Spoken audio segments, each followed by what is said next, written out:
Oh, Welcome to our weekly movie talk. Today is the 74th birthday of Arnold Schwarzenegger. So, which Arnold movie are we going to talk today? we are not Oh, yeah. talking the Arnold movie. Oh, We are talking over the top, baby. Yeah, I got that hat plan. Turn the hat around. I'm a machine now. I dare you to challenge me. yeah. As always, I have here my co host, Sean. Hey, Sean, how are you today? I am pumped, man. I'm full of testosterone, man. I am the bull. And we also have a Yes, special I am the bull. Hailing from Ghostbusters Dimension, here we have Tim Lattie. What's going on? I wish I'd wore a hat. I would have turned mine around too. We should have all done that.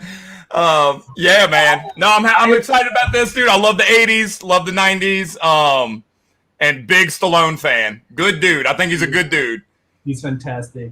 You know, I'm obviously a big Arnold guy, being from Austria and also having worked for a few years in the Arnold Schwarzenegger Museum. And Conan is my favorite character ever. So, I love Arnold, but I always have to say Stallone is the better rider. And I also think that Stallone has more respect for his characters. You can see it with Rambo, you can see it with Rocky, that he truly cares about his characters, and he would never betray them. That's an interesting perspective. I also think that there's a theme that I noticed, and specifically from watching Over the Top. We talked about this on Stay Puft show. When he's talking in the phone booth to his kid, there's that lasting theme that goes through Rocky. It goes through all of them of just never giving up. That's kind of like I feel like that's like Stallone's. And even now, if you watch him on like Instagram or something like that, he's always like keep punching. Like that became like his line. And I really liked the point when you brought it up last Saturdays on Sean's stream. Stallone is such a great motivational speaker, and especially my favorite one is the one from Rocky in the new one before he made the Creed movies. Balboa, yeah. Yeah, the Balboa. That one was so weird, but also this one because in this one he has a great perspective of it's okay to lose. Yeah. If you put everything in it that you got. So you have halfway. You gotta go all for it. Yeah. And then you don't lose. That's life lessons. You know what I mean? Like and we're talking about over the top here. That's life lessons, man. Yeah. And it's really the same speech. I feel like it's almost the same speech as Rocky Balboa. Society would be better if more people would watch the low movies and actually listen to them. Right. And, we've talked about Stallone before, but one thing about Stallone that makes him different from Arnold is that his characters are a lot more relatable. Like the Rocky and Over the Top and stuff. He plays characters that we can identify with and relate to in terms of the struggles that they go through. Like Over the Top, he's a man trying to reconnect with his son that he's been away from for 10 years. And that, he knows it's going to be a struggle. But he's going to try and do his best because for him, this is his second chance to reconnect with his son, to try and, this is something that his ex-wife put on because she knew that she withheld them letters that he sent to Michael and, he never got them. So she was like, all right, I'm about to go and I need Michael to know about his father and I want him to reconnect with him. Because there is positive attributes about Lincoln. It's just that he fell in a bad spot and he had to give up that life he had with Michael and his wife. So, he's just trying to rebuild that relationship with him. And standing in his way, of course, is his grandfather, who has major problems with Lincoln. He don't like him at all. It is great. We just talked about that. It's an awesome cast. It's an amazing cast. Do they ever really explain why why did he specifically leave? It was just they broke up. Like there was two parts in the movie where First Michael asked him why he left, and then later on when he was in jail and they was talking, he kind of alludes to like something that went down, but like he never fully explains it. It's like that lingering question that never got answered. And it would have been nice to actually understand what happened and what led him to leave his family and what led his grandfather to just say, he's a bastard that, I don't want my grandson around and all that. It would have been nice if we would have got a little bit of that backstory. Yeah, because they weren't divorced. Like the wife, Christina, still had the last name Hawk. So I don't think there was a divorce or anything. Yeah, but they never said why they kept the letters. Yeah, like why was she hiding them? Who was hiding the letters? I think it could have been a combination of her or the grandfather, one of the two. Because you would think, he's sending the letters to his son and to her, so you would think she would pass them down to the son and say, "Hey, these are from your father," and stuff. But there's something more to it. There's like we need a prequel, man. Yeah. We need over the top the prequel. What is fantastic, I think, is also right at the beginning in the movie. Because you get like this montage of him getting ready to pick up his son, and you can see in this montage like everything the character is about. Like he takes pride in his profession. He's like a clean guy. Like he also takes pride in his appearance, and you also see like the determination in his face. Like he wants to pick up his son, and this day means so much to him. And all of this is shown in this small little montage in the beginning, and I think it's a perfect introduction to the character. And also, as always, what with Stallone, I don't know if he picks the names for the characters himself, but his names are always on point, like Lincoln Hawk, John Spartan, like John Rambo. It's like these names, they just have a certain sound to them. And I like how his name is Lincoln Hawk, and he has a hawk on his rig, Right. And he keeps it for the next truck when he gets the new one. It says, spoiler alert, if you haven't seen it, you had 30 years.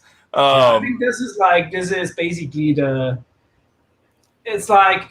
structure of the thing. I can totally get there's a difference between classes, surely, like Stallone, Lincoln Hawk is the blue-collar guy, and of course the grandfather is the rich guy.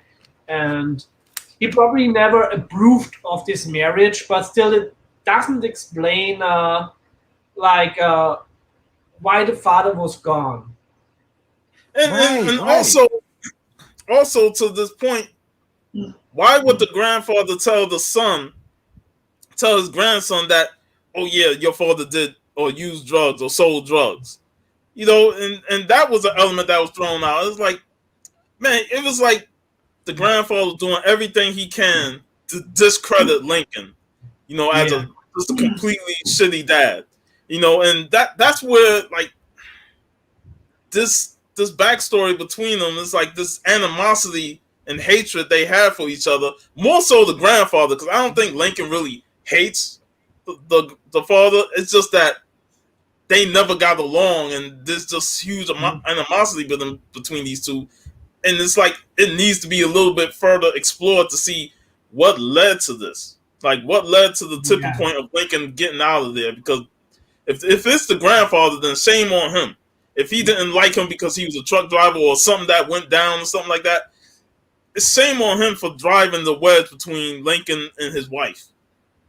And he doesn't explain the whole remember they're in the truck and there's a scene where he kind of like half explains it, doesn't all the way explain what happened, like you still kind of, you don't get the whole story. I would say this though, I don't think any of that hurts the movie for me either. You know what I mean? Yeah. Like, I don't think that's even the point of the movie. And like you were saying earlier, you only have an hour and a half, so you're trying to fit in what you can fit in.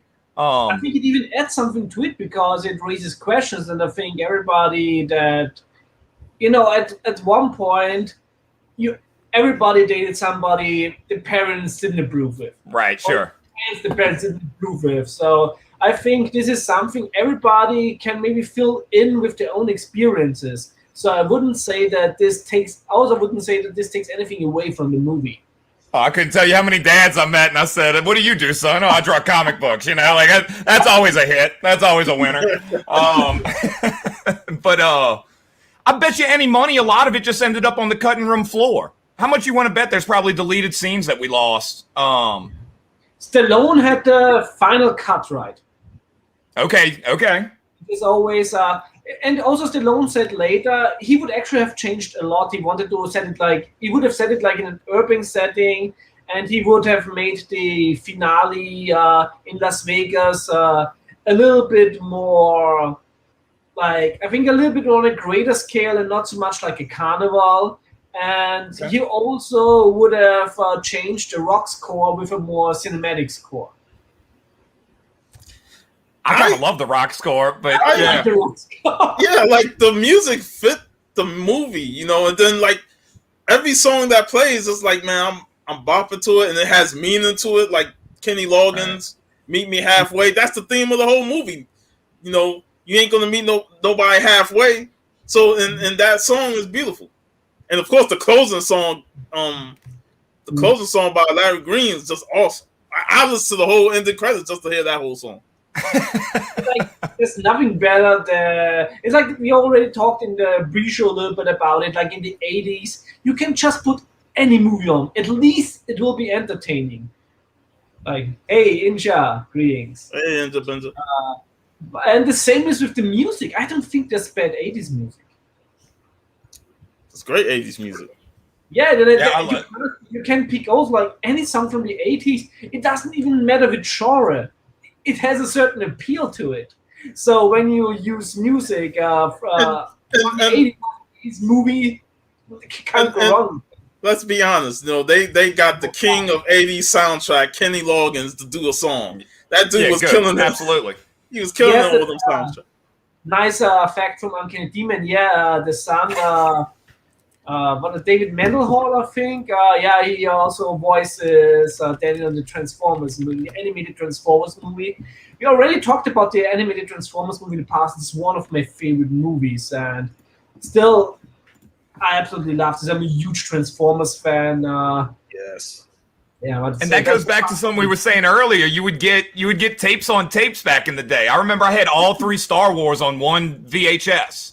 Somebody just, bought the DVD, and you'd have 2 VCRs. So I guess maybe movies were a little more special because they weren't as readily available as they are today. Like, that might have a factor in it too. And like you were able to go, of course, to the videotheque to rent the film, but also that was the thing. You first had to be the right age to rent certain movies. Right. Yes.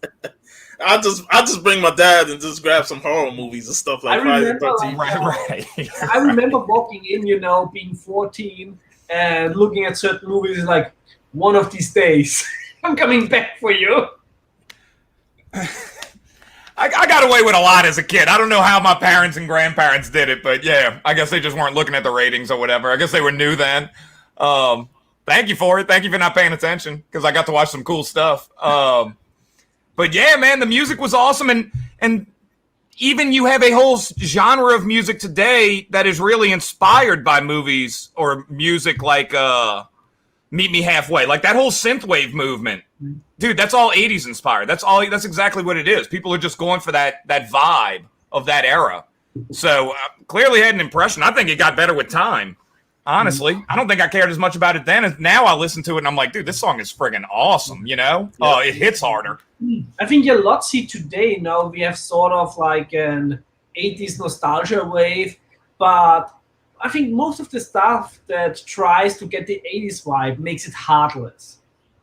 Okay, why? And it really, like, everything like, I also have to say I'm not a big fan of Stranger Things, because I also felt like it's just 80s reference, but I think it lacked the heart of the 80s. I think American Horror Story, my friend was telling me, is all 80s this season. I've never seen either. I never even saw Stranger Things, but I do love that that kid stuff. I love the Goonies Monster Squad. We were talking about that. I do. Monster Squad's like one of my favorite movies all time. Like I think it's like perfect. You know, and from the 80s it has heart. I think like the new stuff that makes the 80s stuff doesn't have heart. Since we have changed, I pick up this motherfucker of an AOK today at the post office from J Hood. Thank you. I'm gonna open it after the stream today. I'm gonna start another stream. I carried this for half an hour in the heat. Awesome, man. Thank you, J Hood. Now I remember it was somebody that said earlier that they didn't like the kid in the movie, but he played his part well. I remember laughing. Yeah, I think in the beginning he's annoying, but then it turns around. I think after the speech Stallone gives at the phone booth, I think this is the turning point where the kid is not annoying anymore. He does look soft though in the beginning. You know what I mean, dude? Like he just does. Like but that's great casting. He looks like somebody that grew up in a mansion or something like that. You know, so you're kind of like, who's this spoiled kid? Right. I hated him as a kid. Cool. I would have threw him out the truck when they said we getting some steaks, and he said, "Well, you know, that's cholesterol poison." I'm like, what the fuck is that? I wouldn't have lasted the radio scene either when he kept changing the music. I was like, man, Stallone's more patient man than I am. So yeah. But yeah, I think later the kid really turned around and became not annoying. So in the beginning, I also remember when I rewatched it for the first time a few years ago, then I was like, oh no, the kid character is gonna be annoying. I didn't remember too much from a kid when I watched it first, but then, now turns around, everything's fine. Dude, and he's a good little actor. I don't know if he did anything else past that, but he did a really good job for a child actor. Yeah, I was impressed when I saw it for free, you know, on YouTube. No way, dude. There's a trick with arm wrestling. People taught me to move. I know what to do. I'm just bad at it. But there's a thing you can do. If you get your hands right, you should be able to win every one. You would probably argue that, Fandango. But we were doing it one night at the bar, and this guy that shouldn't have won was winning every friggin' time because he just knew the grip. Hey, one guy that those arm wrestlers was happy that wasn't there was Jeff Goldblum from The Fly. You talk about dislocated arms. Okay, he said he was in a soap opera. All right. Dude, I was impressed. I really was. But I think this movie did a lot for arm wrestling because I remember when we were a kid that's cool, then everybody wanted to do arm wrestling and see after watching him. For years, me and my friend did the hat thing, you know, like you did in the beginning of it for years, man. So, I mean, it's kind of one of those, 80s had so much awesome stuff. 80s and 90s had so much awesome stuff that I think it just fell through the cracks. I think it's better than it really probably gets credit for because it's free on YouTube right now. You know, like this is an awesome movie and positive message. There's a lot of professional arm wrestlers in the movie that I have read. So really, okay. Yeah. Future WCW guy Scott Norton was in there. Yeah, he was an arm wrestler in the 80s. And one character who was an arm wrestler, of course, is ECW legend Terry Funk. Oh man, I was waiting to get to Terry Funk, man. Hardcore legend. He only has a very few lines, but it's like every time he just has a presence, just because we all know who he is. He's hardcore legend. And I wonder if he's a friend. I wonder if he's friends with Stallone because I think he also did stunts in other Stallone movies. I know he was in he was in the next year. He was in Roadhouse with Patrick Swayze. Awesome! Another awesome movie. Yeah. I used to be a doorman at a bar. I watched Roadhouse many a times, dude, before work. That's good stuff. Be nice until it's time not to be nice. That is a lesson. That is true. I think that Fubar guy stood out the most from the arm wrestlers. Like drinking Valvoline oil and swallow a cigar. I'm like, the fuck?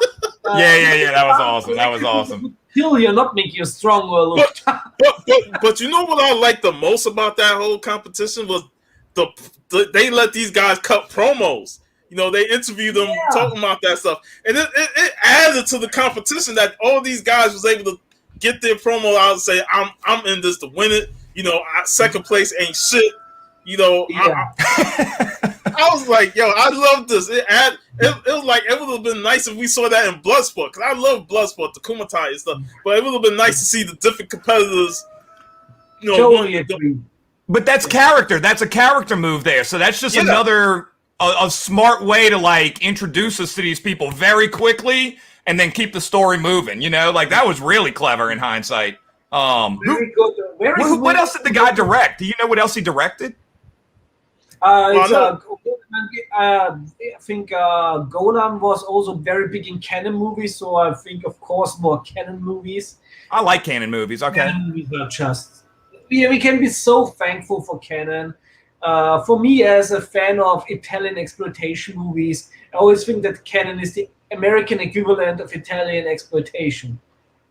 Like all the awesome ninja movies, and people shit a lot about the later Superman movies, but at least they were entertaining. And dude, I still love Masters of the Universe. That's one of my favorite movies. And friggin' Bill Conti, who was the composer of Rocky, was the composer of Masters. That score I have a 2-disc version of it. It's unbelievable, man. Love that. I love Dolph Lundgren too. Dude, I got the poster hanging up in the other room, man. Yeah. Yeah, we talked that movie last year. It was a blast. It's awesome, man. And yeah, that music is so good. Bill Conti. It actually sounds a lot like the Superman score. Yeah, I think they actually lost money on. There's some story behind it where like they used some of that money to make Superman 2, and then they lost some funding for Masters of the Universe or something like that. There's some backstory there.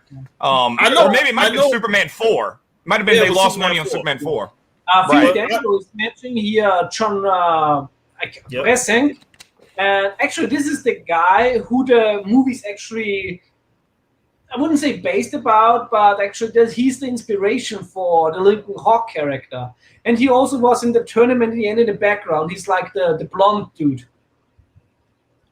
Dude, I'm loving the behind the scenes on arm wrestling. That is cool. He looks a little bit like Lex Luthor. and I'm with you on the old man strength, man. That's a whole different ball game right there. I still get nervous. If my dad ever came at me, I'd still be a little hesitant. Dude's 72 years old. Old man strength is no joke. Oh yeah. We might have to do a second stream about the Masters of the Universe movie in the future. I'll watch that movie anytime, man. Yeah, loved that movie. Yeah, I think especially when you're like also in professional arm wrestling, like Fandango. This is like a movie where I spotted a lot of famous guys in the background. We as wrestling fans, we always laugh when there's a wrestler in a movie. In the background, there's a henchman. And also, I'm a big fan of bodybuilding. So I watch every movie where a professional bodybuilder is in it. And even for 1 second, it's like, hey, there's like Big Ramy in there. Or Who's your favorite bodybuilder? I'm just curious. My favorite, of course, like Arnold, like his not Arnold, yeah. Not Arnold. Jay Cutler was just fantastic. Really? Okay. Jay Cutler was fantastic. Then, of course, being a big Arnold guy, of course, I'm also a huge fan of Franco Colombo, who sadly passed away years ago. And he also did a lot of action movies, and I have most of them at home. And they're so cute because he tries so hard. He's not an actor, but these movies they have a lot of heart. And he always makes them about his home island, where he has to save it from bad corporations. So Franco is just fantastic. And of course, when Arnold was back then, when he started, it was against Sergio Oliva.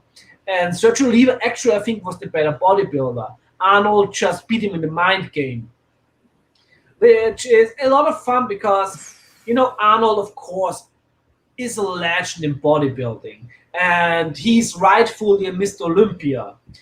But it's like he won 7 Mr. Olympia titles, and let's just say a few of them were more like because somebody wanted him to win, to be like in the spot, to present sport to the outside, and he did it well. Because without Arnold, bodybuilding would have been totally niche, and he brought it into the mainstream. He also brought Lou Ferrigno the role as Hulk because they wanted to have Arnold. Arnold said, no, he's into movies, he doesn't want to do Hulk. But then he said, take Lou Ferrigno, he is perfect for the Hulk. And still nowadays, Arnold does so much for the sport. Just like it's really tough to say because also like Lee Haney, 8-time Mr. Olympia, like fantastic bodybuilder, and I'm so much looking forward to this year's Mr. Olympia and also the Arnold Classics. So I already took my vacation so I can watch live tonight. I'm glad people bringing up Ronnie Coleman in the chat, man. Ronnie Coleman and Jay Cutler. Yeah, that's serious right there. That's pure 90s. Ronnie Coleman. And he killed his body to do that, man. That's my issue with Ronnie is he trained hard, but he didn't train smart. Lightweight, baby. Yeah. Maybe it was the thing he needed to get. I mean, he's an 8-time Mr. Olympia. He's like up there with Lee Haney, and I think he's the maximum of mass and symmetry that a human can achieve. I don't think you can get more than Ronnie Coleman. But I also think he's like a warning that you should not go that far and that you really have to go back to aesthetics. Because also like in that era, also like the bubble gut came up as a big problem. And bodybuilding was not aesthetic. And now it's getting a little bit more aesthetic again. Like people getting more... people getting not official points, but getting audience points when they're able to hit a vacuum pose.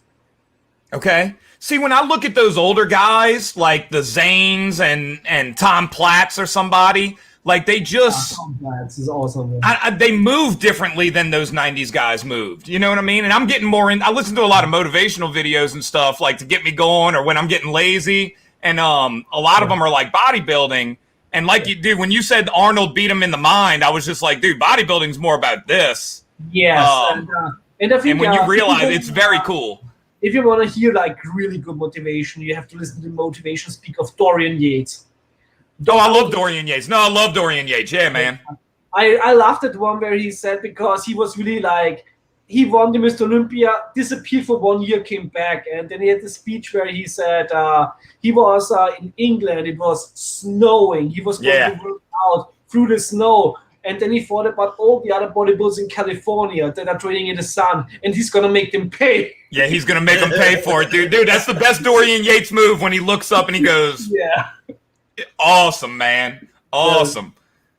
So, that's very, and look, this is relevant, in my opinion, because it's all the same kind of thing. You know what I mean? It goes in with the over-the-top theme, for sure. There's something to that whole, like, Gold's Gym, Muscle Beach, or if you're in the basement with Dorian Yates over in the UK somewhere or whatever, you know, like... like in this sport, you have a lot of similarities also in the fan base and also within the athletes, with arm wrestle, with strongman, bodybuilding. Then... Dongo Barbarian Brothers. Oh. I watched a couple weeks ago that Barbarians movie, the sword and sorcery movie they did. It's the only sword and sorcery movie that I did not like because it's ridiculous. And this looks incredible. I watched it because I remember them from the DC Cab movie. I was like, the Barbarian Brothers, stuff like that. There's one movie. I never even heard of this, dude. I'm looking it up now. This is awesome. Oh, the Barbarian Brothers. This is friggin' great. Oh, this is on the watch list. I'm talking about the Barbarian. The wrestler from the WWF, should have actually been in the movie. They flew him there, but But I think he was arrested because he had like a fight in a bar pub or something. Barbarian was these guys are great. Yeah, dude, these guys are awesome. New heroes. That happened real fast. This is awesome. It's like them like lifting weights with like a bear and stuff. Oh man, that's great. Yeah, one of the Barbarian brothers. What a cool name, dude. Barbarian Brothers. Last year or 2 years ago. Yeah. Like one of them said he passed away. I think they're actually very nice guys, but I can't stand them in movies because they're like when I watch a sword movie, and the gods know that I watch like the cheapest of budget sword and sorcery movies and love them, but they take themselves serious.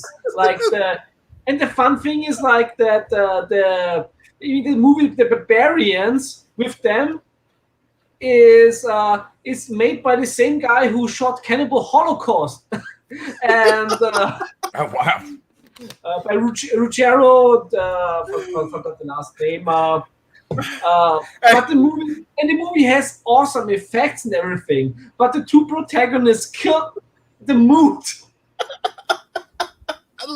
I'm glad they brought up I was gonna bring up the Barbarian to you. I was like, hey, what do you think of Barbarian with the Barbarian Brothers? I refuse to review this movie because I can't sit through it. Oh shit! It's the only Barbarian movie that I don't like. Oh man, I'm just googling. I'm looking it up, dude. They got one called Double Trouble that looks incredible, dude. This is a rabbit hole I might get stuck in, man. Like this is awesome. Twin Sitter, where they're like babysitters or something, dude. This is great. That's a testament to the '80s. Yeah, the one thing about the Barbarian Brothers, they knew their stick and they just ran with it. You know, whether it's comedy or whatnot, they just. Like, the Barbarian movie is just ridiculous, but I enjoy it for the stupidness of it. Good for them. I mean, sometimes you just gotta sit back and just say, this is some dumbass shit, but I don't know why, but I enjoy it, man.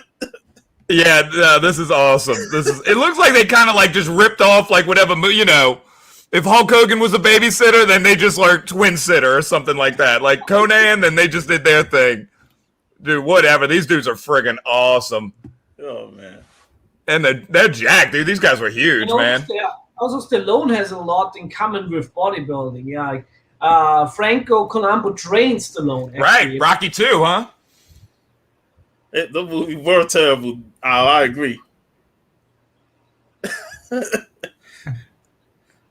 I like bad movies though. Like there's a certain enjoyment I get when like a movie is like just horrible. Like it's fun to watch. So I have a feeling those are gonna be good. Movies, I don't find them horrible. Like it's people often look strange at me when I give Hollywood movies. When I write reviews for an Austrian site, and I give like Hollywood movies like 5 out of 10, and then I give an Italian movie that is an cheap budget exploitation movie then like 8.5 out of 10, and ironically because I think this is like an awesome movie.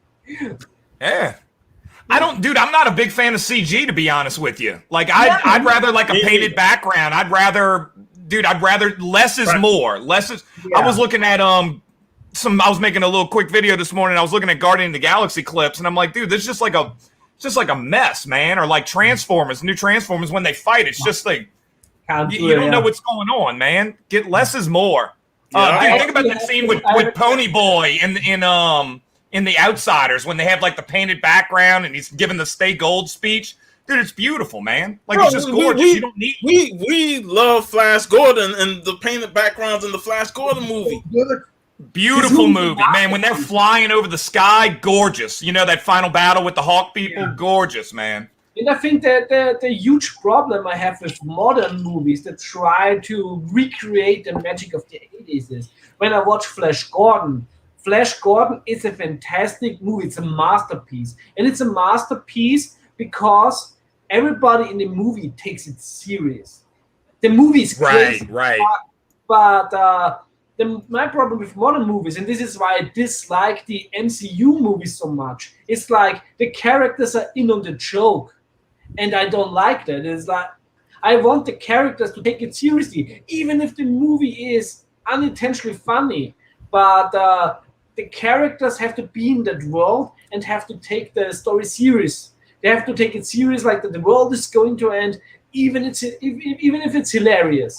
Right, Avengers 2 was like that. They're like joking about the like rugs or the curtains, and they're like on top, a whole city is flying in the sky and they're fighting Ultron and they're, making jokes. Somebody that was great at going for it no matter what the movie was, one of my all-time favorites, one of my heroes, Peter Cushing from all the Hammaker and Amicus stuff, dude. He Peter gave Cushing it is in my every top time, three dude. actors. He's Every time. He's Yeah. I mean, he's His wife, man. He's Dr. Frankenstein. He is Doctor Who. He is Van Helsing. He is fucking Grand Moff Tarkin. It's like Peter Cushing is one of the best who ever did it, and he was such a sweet man. Yeah, he was like a beautiful guy. Yeah. I'll say this: like, I remember the first time I saw him was Star Wars, and then when I watched some of his other movies, I was kind of upset that he was only in one Star Wars movie. I'm like, I want to see him more because he's such a great actor that like he has that range of in terms of just acting ability that I want to see more Moff Tarkin. Yeah, he's also It was a scene. In what in She is like in the adaptation of Haggard's She from Hammer movies. Yeah, I mean, he wouldn't even need to be talking. There's some stuff. There's an Amicus movie. I don't know if it's like Tales from the Crypt or it's one of those. It's one of those anthologies, and it's just him with the wax museum. Which one's where he has the wax museum? He has to fight. It's one of the first adaptations of the EC comic. The EC, yeah. It was. I also forgot the title. It was Tales from the Crypt, the original. It was one of those. Yeah. But there's a scene where he's just walking around with. It's just like a little montage. And dude, you can just feel, you talk about somebody taking it seriously, you can just feel it coming from the guy. I was watching one the other night that took place right after his wife had died. And he just, man, you could just see the pain. It was all here. It was you could just feel the soul. He loved his wife so much, he was never the same after that. And also I think Christopher Lee, who was actually like really his best friend. Right. He said like he was never really happy since that, and he basically was just on Earth to wait until he meets her again. Yeah, man, beautiful. So all he did was like paint miniature figures and like feed stray cats and take kids to the movies. Like we're talking about, he could have been a bigger actor in Hollywood. He could have been more popular than he was. He called him every day. Man. Yeah. Peter, dude, wow. I'm Peter Cushing fan club for sure, dude. That is, We went like full circle, like we went from arm wrestling to bodybuilding to Peter Cushing. Yeah, I know. It's like all over the map. Yeah. Well, like we gotta find a way to get this back to over the. Somehow we went Barbarian Brothers to Peter Cushing. Like there's no transition there.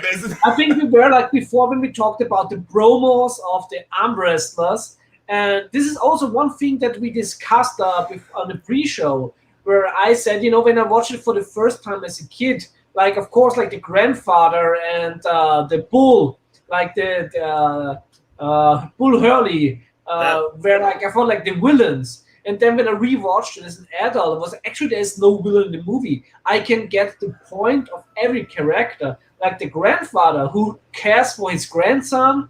Of course, like Bull Hurley, who wants to win this, who is like the reigning champion and wants like this is like his thing.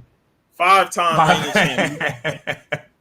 And there is not really a bad guy in this movie because everybody has the reasons, and nobody is like nobody wants to take over the world or such crazy thing.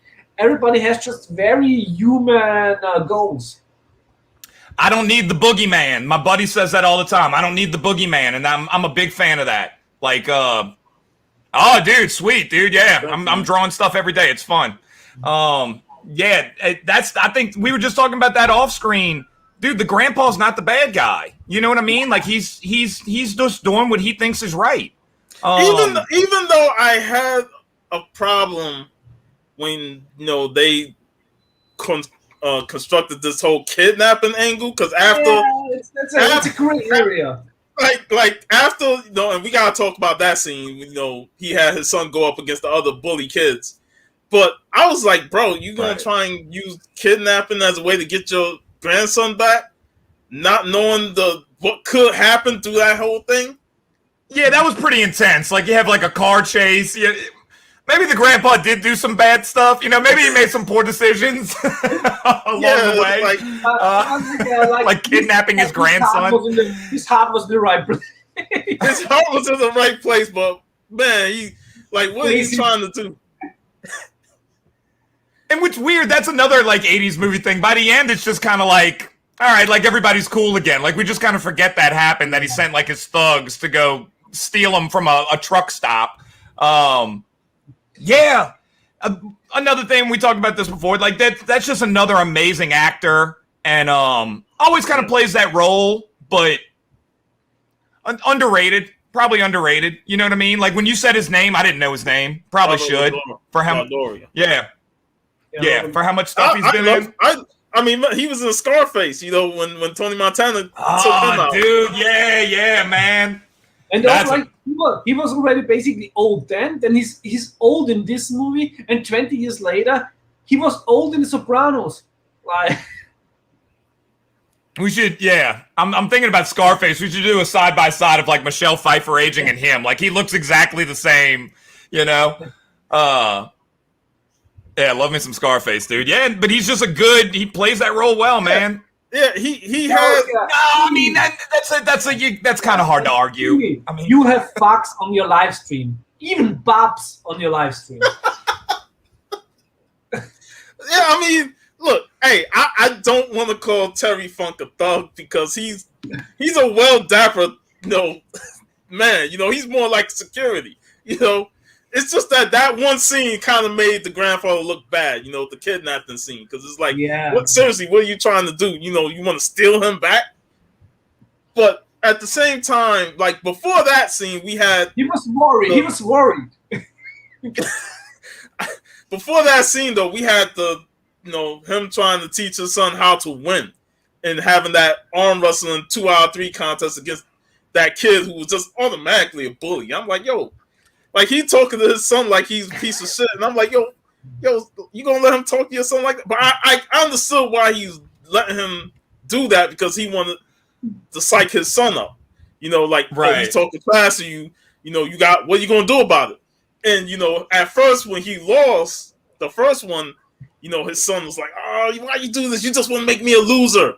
And then, Stallone give him nobody's gonna meet you halfway. You gotta go for it all.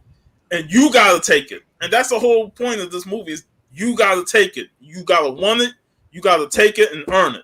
And that's when he went back in there, he turned the hat backwards like his dad, and just defeated him twice. And the other kids is giving the bully kid grief about it. But I liked that scene because it built character for his son. Absolutely. His son was starting to learn what his father is going through, and of course the driving truck scene, when he tried to insult him, saying, "Oh, truck drivers got the intelligence of an 11th grader." I'm like, the fuck, I'm driving this big ass rig, and you think I'm freaking 11 years old? Why don't you sit in this truck and drive it? Yeah. Oh. But what I also really, really like about this movie, which is also like a classic Stallone thing, he clearly is like one of the best arm wrestlers in the world. But even when he beat like the journeyman at the beginning of the movie, the Smasher, he still was portrayed as an underdog in this fight, where he had to come back.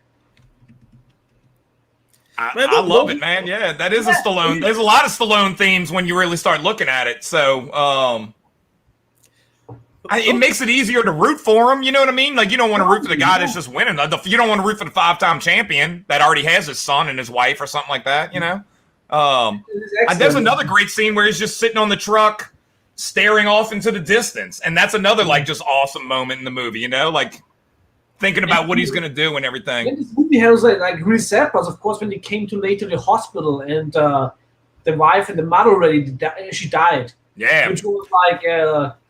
I remember this was actually the first Stallone movie that I have ever watched when I was a kid. I think when I was, 5-6 years old or something, it was on TV. And I watched this, and this really made me sad as a kid. obviously. I thought she was gonna live. When I watched it the other day, I was like, "Oh man, great! They're gonna like find a way to," because I hadn't seen it in so long, and yeah, I was surprised. That one hit again. Credit to the little kid actor. Yeah. He was great. All of them were awesome right there. Can this movie be remade and with the cast? I don't know, but probably it would be a lot of lesbians in it. I don't think it could. Why would you even want to? You know what I mean? Like, what would you do about? What would you make better about it? I guess. Yeah, I think you can.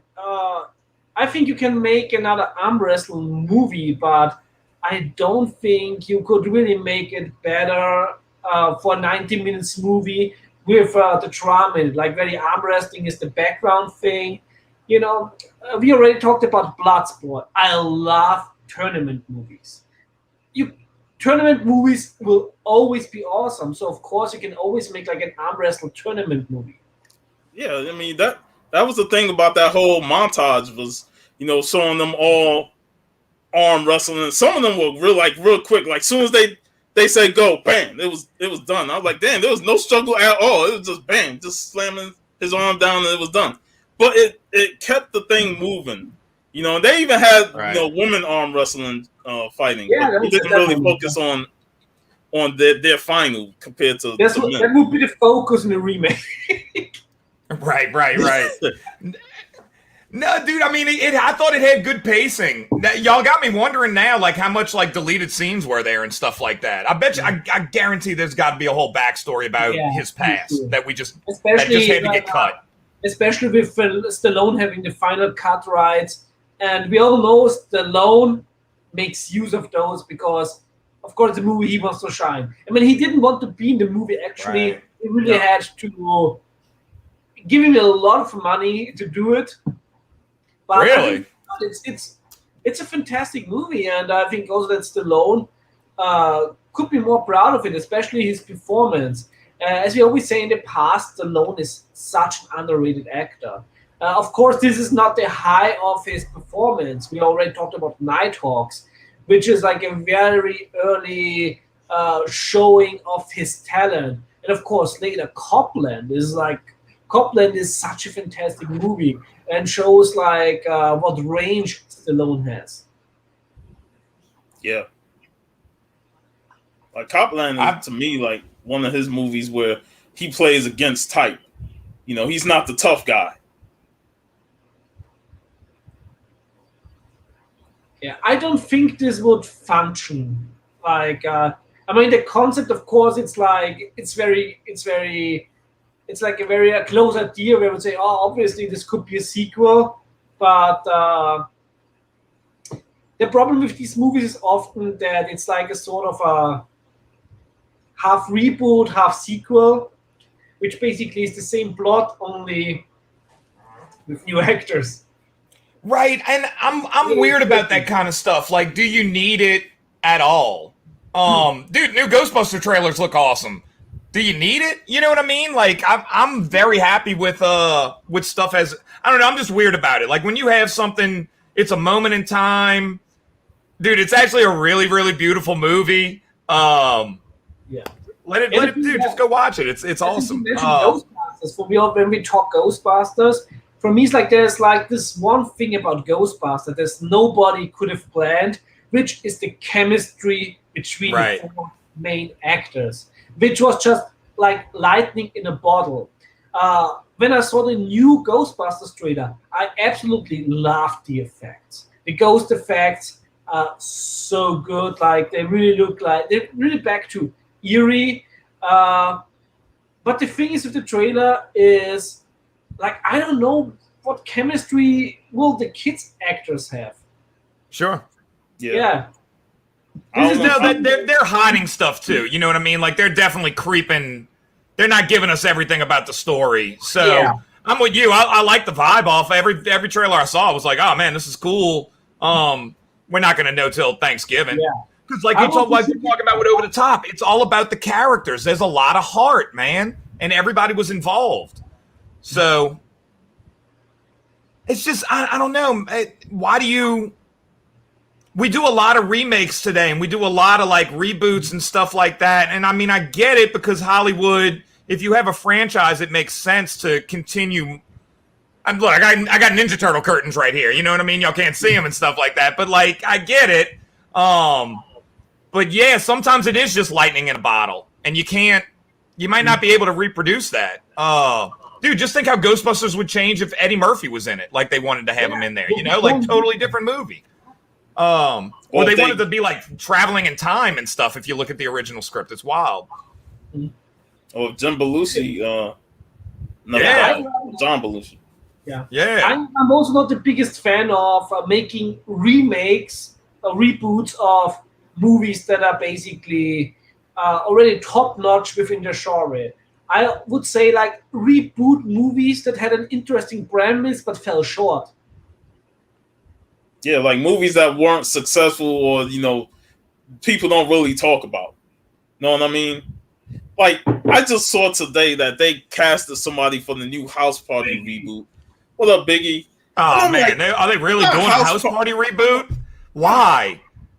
Dude, that's another, that's another TBS. Like, how many times did you watch those on, you know what I mean? Why?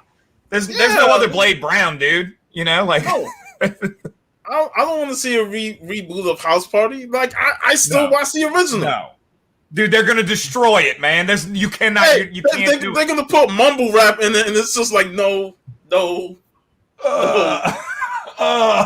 It's gonna be so bad. So just let it be. Make some new stuff or something. I used to watch the Kid and Play cartoon. If y'all remember that, dude. Yeah, man. So I'll say it, man.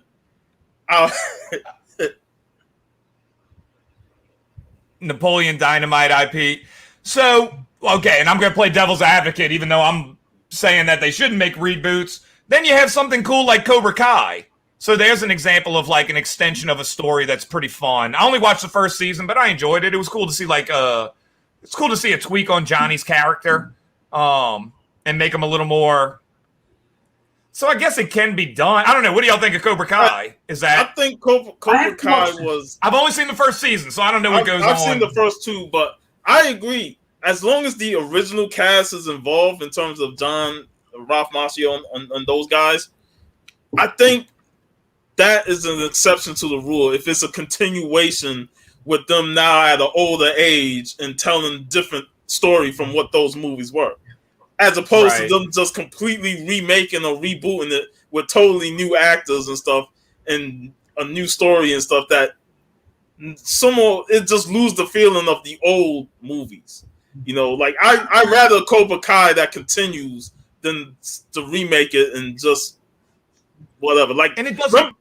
Remember when they did the remake of Karate Kid with Jaden Smith? I couldn't watch that shit. I love Jackie Chan. I didn't even try. I didn't even bother with it. Right, didn't even bother. I remember I was in Swank overnight. I had a date, and we went to the cinema. And it's like no plan what was running in the cinema, and it's like, oh my god, it's Karate Kid. Let's watch it. And then that's kung fu. It's not even karate. Yeah, right. He's a weird kid anyway. Yeah. But I think that's like a case of like with Cobra Kai and other project that's going that direction. This is like a case of I didn't ask for it, I didn't need it, but I'll take it. Yeah, it came out of nowhere. Like, nope, dude, I got YouTube Red because of that. That was the only reason. I was just like, dude, this is freaking awesome. I always want to watch it, but it's like I don't watch a series because my comic reading stack is huge. I have so many movies to watch, to review. Oh, I'm horrible, dude. Like, I watch old stuff. Dude, I'm watching like a Sherlock Holmes from like the 50s. I watch that every afternoon when I make dinner. So I love Sherlock Holmes. I have no rhyme or reason. I also don't like doing stuff like if everybody's like, dude, you got to go see this. You got to go see this. I'm like, I'm not doing it now. You know, like I'll be the opposite. I'll watch it like 10 years later. I don't like a lot of the stuff that's coming out new, especially when they reboot a franchise I care of. But I just don't bother with it. Like, I don't get... I know a lot of people making a lot of money on YouTube just by doing basically the same thing that they're criticizing, using critical theory to deconstruct something. Well, I just think, if you don't like it, ignore it. There's so many movies in movie history, so many comics from the Bronze, from the Silver Age that I haven't read yet. There's so much. There's so much out there. I can't possibly read and watch everything within the short amount of a human life cycle. So before I'm bitching about stuff I don't like, I'm trying to get the most out of the stuff that I like.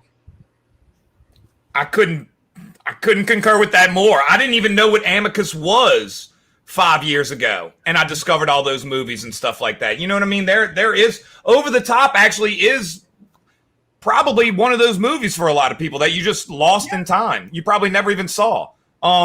I would see it randomly, and then I was like, let me watch this before I go to bed. And I'm just like, I'm texting all my buddies in the middle of the night. I'm like, dude, this is so. Wait, why were we not watching this more? Like, why was this not bigger? So yeah, I agree with that, man. I'm still in the back of my head thinking about friggin' House Party, dude. Like, dude, you don't need it. Just, I don't know. It's weird. It's very often when I watch a movie like a very obscure title that I like, and then I use like the snowball system. The director, has the director done other movies? And then, oh my god, this sounds interesting. And then it's like, there's not even a DVD on it. There has just been a VHS, and then I have to hunt down a movie that was never released on DVD, and I have to look for a VHS repo, even for the VHS. So there's so much out there to discover, and discovering new movies, or discovering movies from the 20s, from the 30s, like from all the awesome decades. Right. It's beautiful. Like, still with comics, I'm a huge Conan fan, and sometimes I still discover like a Conan book that I've never heard of. Yeah, I'm with you, dude. I mean, I think we're lucky. We're lucky we have all that stuff now. You know what I mean? You can find all that kind of craziness that you couldn't find before, or you were limited to access to. Yeah, man. I don't even. Dude, I watched that thing. There was like a French movie from back in the day. It's like where they go to the moon. You've all seen it, where they land on the moon, the rocket in the moon. Dude, it was inspiring. You know, I'm just watching it. I'm like, this is unbelievable. This is beautiful. Especially like I'm a huge fan of silent movies. I absolutely love German expressionism. Of course, also French movies like the first Johann of Orleans movie, the black and white French movie, like that was also just fantastic. And I still think that Fritz Lang's Die Nibelungen is the first sword and sorcery movie. So there's so much magic out there, and we talk about big movies and Over the Top. Many people say it's a guilty pleasure. Like we say, it's actually a really good movie with a lot of heart, and also a tournament setting. In the tournament settings are always awesome. There's like a lot of people should really just try to discover stuff that is similar to what they like, than to complain about stuff they don't like. Because man, it doesn't bring anybody forward. Of course, I'm not saying everybody has a right to dislike stuff. It's very important. No matter what the reasons are, and if the reasons are shallow, everybody has a right to be shallow. Yeah. But it's like, just try to turn your emotions into something productive. Exactly. Yeah. No, and then when we do this show, and we always like to talk about movies that we love. Under the radar movies, like when VV brought to my attention The Arena with Pam Grier. Yeah. That's one of the Pam Grier movies I never seen. And it's hard to find in America, that movie. So he sent me the link, and I watched it. Now he's checking it out. Man, this looks friggin' awesome. All right. It's an awesome movie. Yeah, and I watched it a couple of times since we did the video on it, and I love it. And like, there's still movies that I've never seen from overseas. Like, I've seen a few overseas movies, but the content is just outrageous in terms of the amount of movies that's been released and stuff. And And there's so much to discover. It's yeah, we're also both huge fans of Hong Kong cinema, of Japanese cinema. Because like all the old John Woo movies, which are brilliant, but I love the violent bloodshed genre. And there's also like a lot of, I believe there's a lot of fantastic South American movies that I've never heard about. It's like the world is big, and every country does the movie. I recently watched a movie from I think it was from Kazakhstan, which was about Timurin, which is was a historic movie. No, I think that was Azerbaijan, from Azerbaijan, and it was a fantastic historical movie that had like a lot of sword and sorcery vibes. a lot of good stuff out there. My buddy talks about a movie. I just texted him to ask, but it's like about a bunch of nuns on like a mountaintop, and he says it's one of the most beautiful movies he's ever seen in his life. He says it's like like the best thing he's ever seen. It's probably from like the 30s. I'm trying to get a name for it. So yeah, there's a lot of stuff that just comes. Usually, Dude, the when you're movies that involves nuns that I watch are a little bit different. it's called Black Narcissus, and he Oh. said it's like one of the most gorgeous things he's ever seen in his life. Check it out. Yeah, I never saw it either, but if you're a big movie buff fan, it's probably worth seeing. I remember the movie where the girl dressed as a nun and killed a bunch of dudes, Miss 45. Remember that? Oh, No, but Yeah, it sounds awesome. I'm all over this Pam Grier movie arena, but I'm adding this. I got a nice list growing after this show. the list never ends. Right. yeah. What was it called? Nun 45? No, Miss 45. Miss 45. Yeah, it was directed by Abe Ferrara, who did Driller Killer, King of New York. He did a couple of great movies that I watched. Bad Lieutenant, the original Bad Lieutenant with Harvey Keitel. Yeah. And that was in New Orleans, or the second one was in New Orleans. The first one was in New York, huh? I mean, I Yeah. just recently watched like the new the remastered version of I think it's longboats, longships in English, and this is a movie from when it was shot. The Longships from 1963, and Sidney Poitier is in it. Fantastic actor, like a true legend. This guy is still alive. I think he's like almost 100 years old. And if you read like the history which I read later, you're like, oh my god, like you can make a movie out of his life. I think he was one of the first black actors. I think he won an Academy Award, and he also did like movies like these, and later became a politician. It's like, wow, this is like a fantastic life, and he's still alive. We got And I talk about great names. He's got that's one of my favorite names. Like it's just like it just rolls off the tongue. You know what I mean? Yeah. Yeah, we gotta get a Sidney Poitier movie. I remember loving the movies he did with Bill Cosby though. Uptown Saturday Night, Let's Do It Again, and well, the last one the one. Yep, Nansploitation is a film. Oh yeah, There's a lot of exploitation movies. Hey, another movie I would recommend, and I posted this on Instagram a couple of weeks ago. If you're a fan of Tony Todd, check out Enemy Territory from 1987. Project exploitation, and it's like one of those movies where something happens in the project, and you're being hunted throughout the whole building. You gotta get from the 20th floor all the way down, and you're being hunted by this gang in the projects. And Tony Todd is in it. It's Judgment amazing. Night was like that, which was awesome with Emilio Estevez. And I guess the Dread was like that too when they were in that mega block. Yeah, that is a fun concept. It also reminds me of a movie I want to rewatch since sadly Dana died a while ago, and then I went again through the filmography. What else he did except for like Superman and of course the other awesome movies, Lethal Weapon and stuff. And there's like, oh my gosh, Conspiracy Theory with Mel Gibson I've watched, which was called Fletcher's Visionen in German. And I remember watching this on German Free TV when I was a teenager, and I absolutely loved the movie. It's like, I have to rewatch that movie.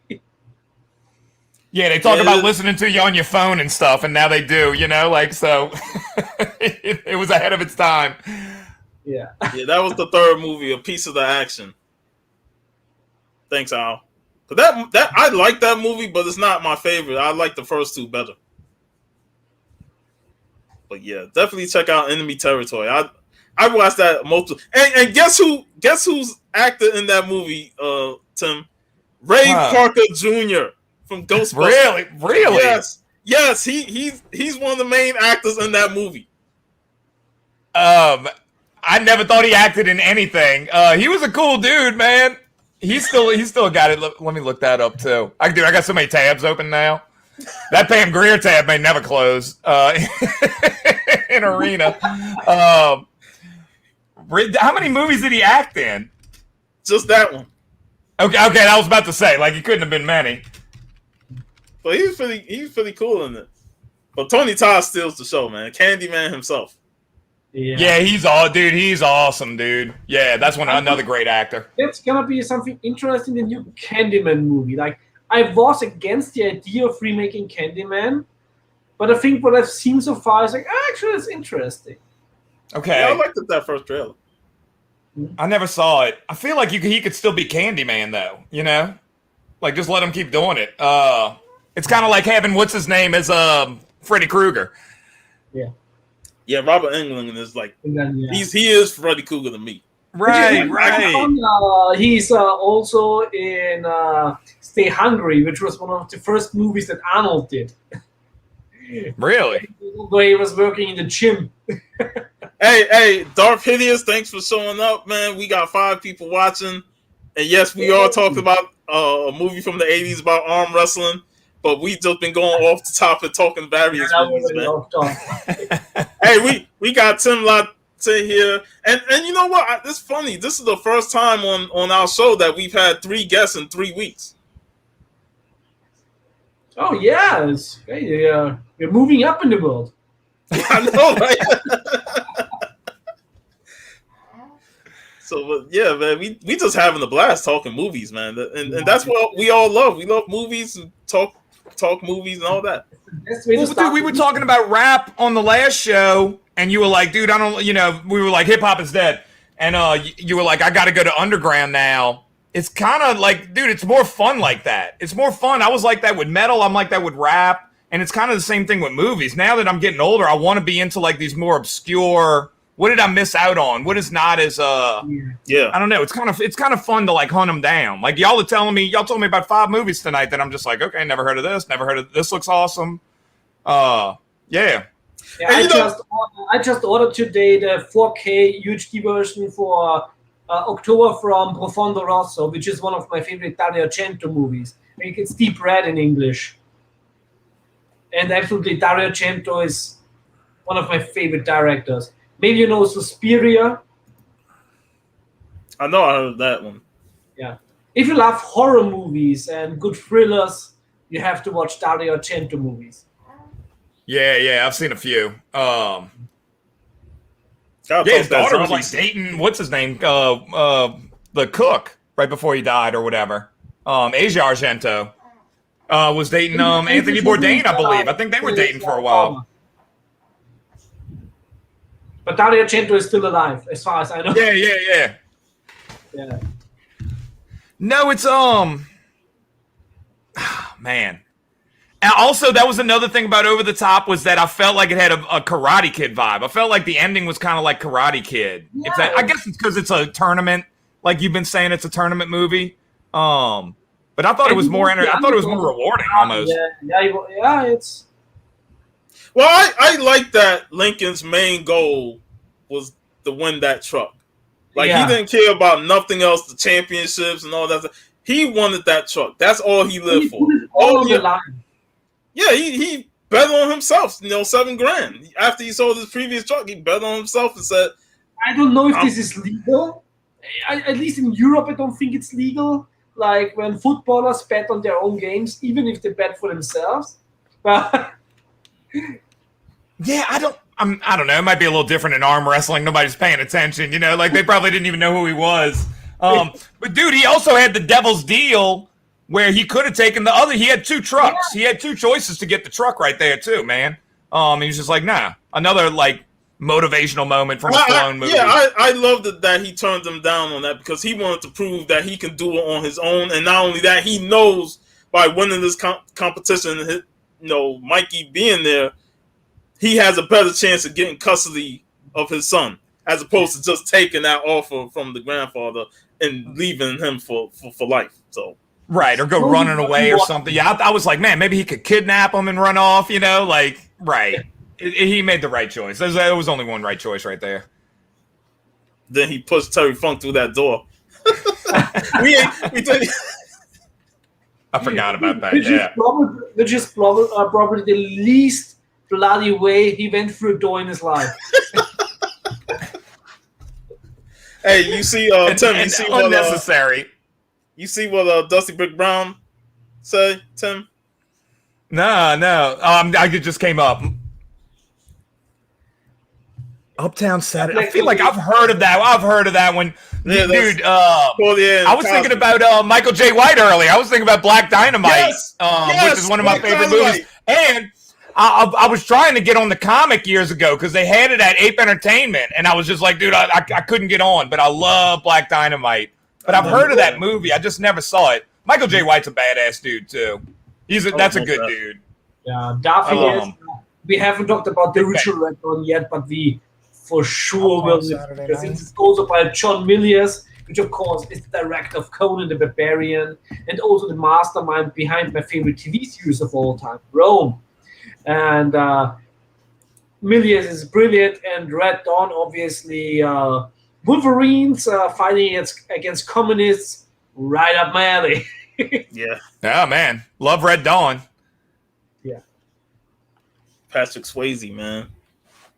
Dude, that's another one of my favorite movies, Man, I was going to yell it, but Al beat me to the punch, man. But Black Dynamite, I sell drugs to the community. Dude, that's another sleeper, man. If you haven't seen it, that's a kick-ass movie, man. I love that movie. Yeah. You're gonna wake up the other bitches. He's laying in bed with like 4 chicks. He tells the girl to be quiet. It's awesome, man. What was that, Vivi? We still have to talk about the Fred Williams movies he did in Italy. Yes, man. I'm like, with Castellari, the director. Yeah, and it's funny. I saw some the new Barbarian. Yeah, I saw somebody post a Vigilante with Robert Forster on Instagram. I was like, that was another movie that was pretty brutal but pretty entertaining as hell. The Hammer, man. I still have to get the Blu-ray of Black Gestapo. And then I lived off of Black Caesar and Hell Up in Harlem. Like, we had those on tape back to back, so I watched those a lot. I'm about to watch Black Dynamite after this live stream. Have you already talked about this a little in the past, but blaxploitation movies are actually, I think they're more popular in Europe than in the US because I think they have a lot of the same chemistry that Italian exploitations movies do. So it's interesting that they have both a certain charm and it goes in a similar direction. Hey. Which, Sean always gets a little bit envious when I show him the fantastic editions of blaxploitation movies that we get here in Europe. I know, man. I'm so jealous, man. Y'all be getting all those nice super editions of blaxploitation films, and we get cheap DVD editions. I'm like, the fuck? Oh, man. Like Bargain Bin or something, yeah. I know, right? I never watched a bunch. I never saw a bunch of those growing up. I guess it was just because of cable. You know what I mean? Like, I'm getting most of my stuff off of cable. Wesley Snipes was another one, though. I guess it's not like the same category, dude, but that's like one of my favorites, man. As far as like action movies and stuff like that go, he's another one. Probably underrated actor. Blade, still the best Marvel movie ever done. It started everything. Think about that. If you don't have Blade, you probably don't have X-Men because everything was dead. Everything was dead after Batman and Robin. So Blade was like, let's take a chance with it. And that was 98, 97? And Blade was a success not because it was a Marvel movie, but because it was a kick-ass vampire movie. A lot of people had no idea that it was even a Marvel character.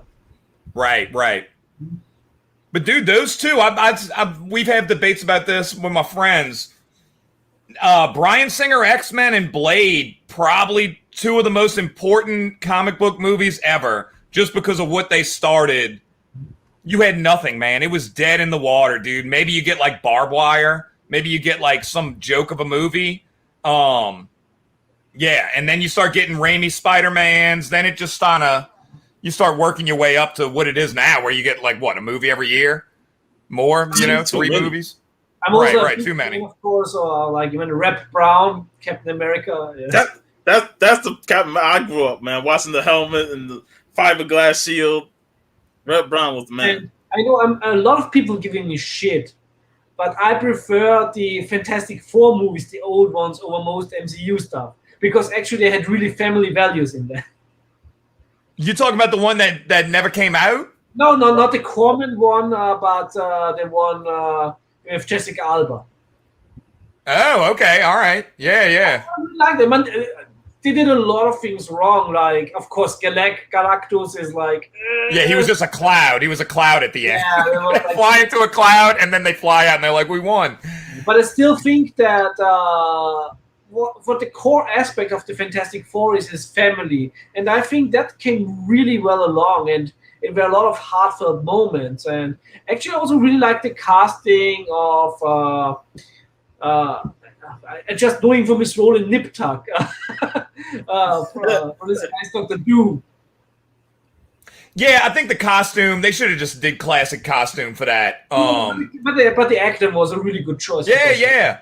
Well, dude, this goes, again, just to keep it with the over-the-top theme, this goes back to, like, it's just, if they had heart, you go for it. You know what I mean? There's a lot of bad movies, man, where if something just resonates and I feel, just something hits you, I don't care how bad it is or what's wrong with the story or whatever. Dude, I like, I don't know if we're talking about the same Captain America, but I love the one from the 90s. That's also a good one. I have that one. I also have that one as a special limited edition here. Is that the same one where like the Red Skull is Italian and stuff like that? Like that one had heart, man. Like, dude, that's my Captain America all day. I'll take him over Evans. He was so believable. Yeah, it was just like I said. It was just weird. It was just like a weird move. Like you don't even see him. Yeah, but also what I think is totally underrated, and a lot of people, of course, disagree. I think I absolutely love the Man-Thing movie. Man-Thing. Yeah, there's a Man-Thing movie. And I saw it. It's a good horror movie. It has rated R. It has boobs. It has some gore in it. And it has like a compelling story, and I really like this movie. I just rewatched Arachnophobia. Movie totally holds up. I still like it, even if I don't like the spiders. I'm like, it still holds up. Hey, that sense in it. Everything with Julian Sands is awesome. That scene where the spider lunges at him at the end. Yeah. Just imagine if he missed that shot. And you got a flaming fucking giant spider on you. You can bet your ass we're bringing up the 1990s Captain America. Dude, that dude has heart, man. I'm telling you. When he says goodbye to his mom and stuff like that, that is Steve Rogers. Whoever that actor was. Yeah. Sally's something with S.L. Sellers. I don't know, but it man, he just felt like a good guy. There's a review on my YouTube channel of Man-Thing. I do remember seeing that. There's a charm to it, man. There's a charm to like a bad or under budget movie. I watched Swamp Thing 2 the other day, and that was awesome. That was a great 80s. I already talked about the Swamp Thing movies. Both are very different, but both are very entertaining for what they went through. Like the first one is actually quite, the first Swamp Thing has a lot in common with the Creature of the Black Lagoon, I think. Like the more the aestheticisms and like the chemistry between him and of course Adrian Barbeau. Oh man, beautiful. Yeah. It's like it really has a lot of class. And the second one, the second one ramps up the action scenes, like because Swamp Thing was kicking ass in the second one. Like the first movie, he kicked ass, but it was more like slow build scenes, and then he comes out. The second one, he just comes out the gate kicking ass. And that ending part where he was just whooping that doctor's ass is still the most hilarious ass kicking I've ever watched on a movie. I want the Swamp Thing movie with the effects of the second movie, but the heart of the first one. Yeah. But I like how you have the two little kids that he's talking with. Heather Locklear is awesome in it. Like, it's just a goofy, fun movie. And my man Michael Uslan directed it, or he wrote it, or something like that. So yeah, that's another. I don't know. It just hit right. It was just a cool one. He had to produce it. He probably just produced it. He also did one of my favorite movies, Deathstalker 2. All right. We talked that one, so you might write that down, Tim, if you haven't seen that one. Dude, I'm never gonna leave the house, dude. Welcome to my world. No, I love it, dude. I'm here all day, so I need stuff to have on in the background and everything. So I'm just like devouring media constantly. But he might want to come. That's dude. Arena's high on my list. Yeah, and also being honest, and the Barbarian Brothers. I mean, that's happening. Yeah, the thumbnail they used, of course, was like the drawn movie poster. I miss drawn movie posters. Yes. From Renato Casaro, who did the Conan movie poster, and Stallone always wanted to be drawn by Renato Casaro. You can always see, in this poster, you can see like every sweat, every drop of sweat on his muscles. It's just a fantastic painter, and always fantastic. Stallone. He also did, of course, the one for Cliffhanger, when we talked about Cliffhanger. And then basically every Stallone poster back in the day. And I really want movies to go back. The Suicide Squad movie poster, new one, is actually brilliant. I think the movie's gonna be shite because I absolutely dislike the humor of the director, but the movie poster is awesome. I like that they're bringing in King Shark. Like, that's fun. Yeah, but I never watched the first one. I don't think. Maybe I had it on for a little bit. Let's see. Don't bother with the first one, man. Yeah. Dude, I'm real picky. Like you were talking about, dude. I'll just avoid a movie. If I'm not feeling it, like I'm not gonna watch it just because it's a comic book movie. You're better off watching Super Mario Brothers than Suicide. I watched it. Minty does a great Super Mario Brothers movie breakdown, and apparently they were drunk the whole time. Like they got so bad off. Like one of them like hurt themselves, like broke an ankle or something. Like literally. Y'all can hear my rooster crowing, maybe. Yeah, that's what I was saying. I was like, that's your rooster, man. Yeah, dude. He's ready to party, man. Let's see. I'm sure my neighbors are loving it. But yeah. Hey, you sure that ain't Foghorn Leghorn? Yeah, I should have named him that, man. No, dude, that's all I do over here now. I need to find some new comics. I want to dig more into Eisner and people like that. Like you were saying, there's so many good things out there that you missed over time. I mean, there's no reason to be lacking on media for sure. Yeah, but there's almost so many things I absolutely love the old Filmation stuff, and also like not only Masters of the Universe was very big here in the German part of Europe, but also Marshall Bravestar. But no one's talking about Marshall Bravestar anymore.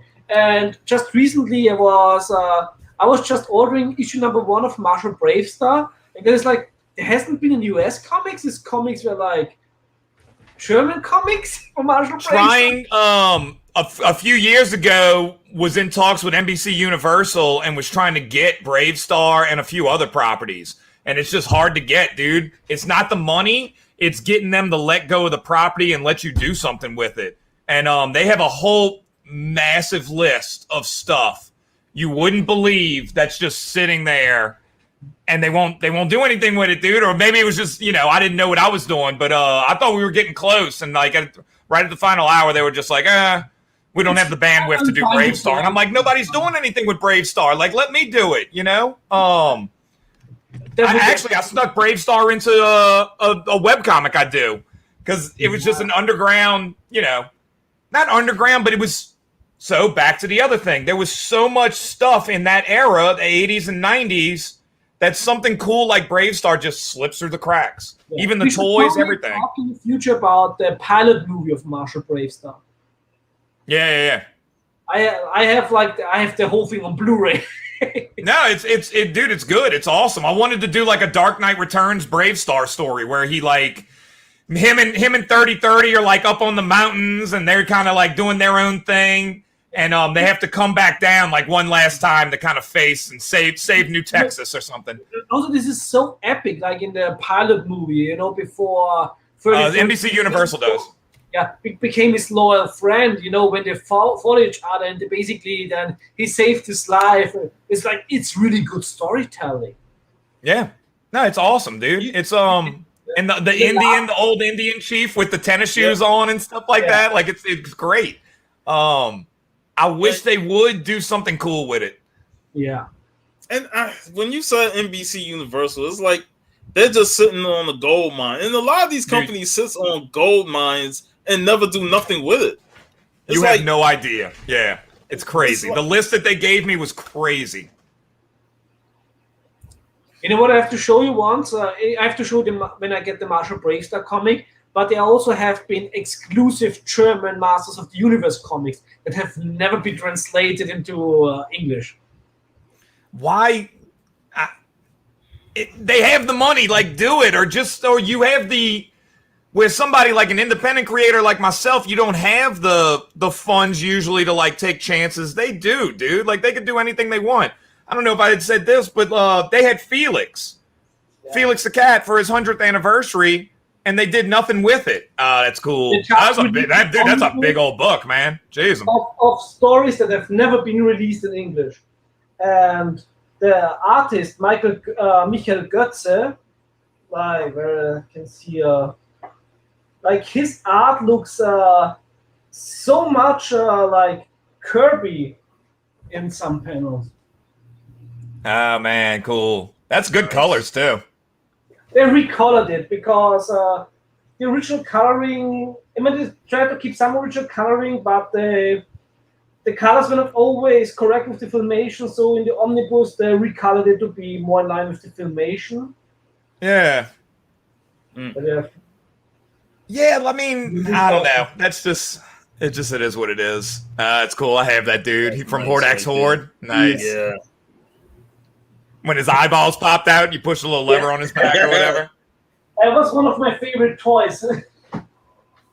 Yeah, man. So you could have so much. Just have them. See, that's my whole thing. Just go have fun with all this stuff. Speaking of eyes pop out. Ah, dude, love it, dude. Love me some fright features, man. Yeah. I used to take it and turn his head around. I'd make the hair in the front. I think here, that's always also interesting with the international rights because of a lot of these cartoons. They come out here on Blu-ray in Europe, while sometimes in the US they don't even release them. You know what? Yeah, they have some algorithms. I paid like for all the Marshall Brave Star episodes. I think I paid €10, which is like $12. I think they're free online. I think they just have them on there on YouTube. You can watch every episode, which is crazy. Like they don't care about that property. Yeah. In case they take it away, I want to have everything here. Right. Well, it might be right. It might only be in the States. You know, like they do stuff like that all the time. Dude, I love Filmation Ghostbusters. That was another one. It was just like, dude, let's get Filmation Ghostbusters. The movie's coming out. Yeah, dude. Like it would be fun to do all that. I do have to say I hated it in the beginning because I remember one day in the morning I was turning on television and there's like, next up, Ghostbusters. Yeah! And then it's like, those are not the Ghostbusters. That's how in my head I didn't know. I thought it was their dads. Like, I'm just a little kid, so I'm just like, wait, I guess that's their dads handing it down to them or something. You know, I just had this other story in my head going on. Fun as a kid, like as a human being, we always have like this need for continuation. So we try to make sense out of these things. But the story in my head ended up being like more fun than the show. Like I want to do a comic about the story I thought of, what I thought was Ghostbusters at the time. This is what when the first one. Tim, can IDW do a Filmation Ghostbusters, or that's completely out of their hand? I do not know how that would break down legally. So I guess they could. I don't know if Sony would be happy about that. You know what I mean, dude? They might just not want to do it to piss off them, if that makes sense. But like if they have the money, so NBC Universal has like Back to the Future, Filmation Ghostbusters. They have all that kind of stuff. So obviously they're in talks with them and they have relations with them. It might just be a thing that the other property is way more valuable. You know what I think it is, Tim? I believe a lot of these properties are being sat on because the suits have no clue. They're looking for the next big transformer. Yeah, dude, I'm telling you, man. I'm just like y'all. I'm an 80s, 90s kids, and I just want to do this stuff for fun because I loved it and it had an impact on me. And when you get over there, yeah, it's a bunch of suits, or it might not even be the people that you're dealing with might be nice, but somebody higher up is just like they're looking at some computers and numbers and nonsense, and they're like, nah, we can't. It doesn't look like it'd work. And I'm just like, dude, let's do something cool with Filmation. Let's do Brave Star. Like, let's bring it back, you know? And and IDW too, they're, you know, I think that's probably what it is. They just don't want to rock the boat. Yeah, because I was thinking like Ghostbusters crossover. Just imagine if the Filmation Ghostbusters crossed over with that. I was thinking it too, but yeah, I mean, that would have been awesome. Franchises that nobody talks about. Like, anybody remembers Chasey and the Wheeled Warriors? Yeah. Watch them the other day, actually. Yeah. Hey, you know, I discovered like 2 YouTube pages, and what they do is they take the cartoons from the 80s with the original broadcasting and all the commercials and put it in a Saturday morning block. So you got like a 4-hour video with nothing but the cartoons and the commercials. And what was it? Because I watched one too. What is it? It's rinse and repeat when it's like Fox Kids Saturday morning. Yeah, or something like that. Yeah, dude, it's awesome, CBS, bro. It's awesome. I watched the CBS one. Like certain cartoons, he can't get on the video because of copyrights. But I'm just watching this shit like, go, these commercials are bringing me back, man.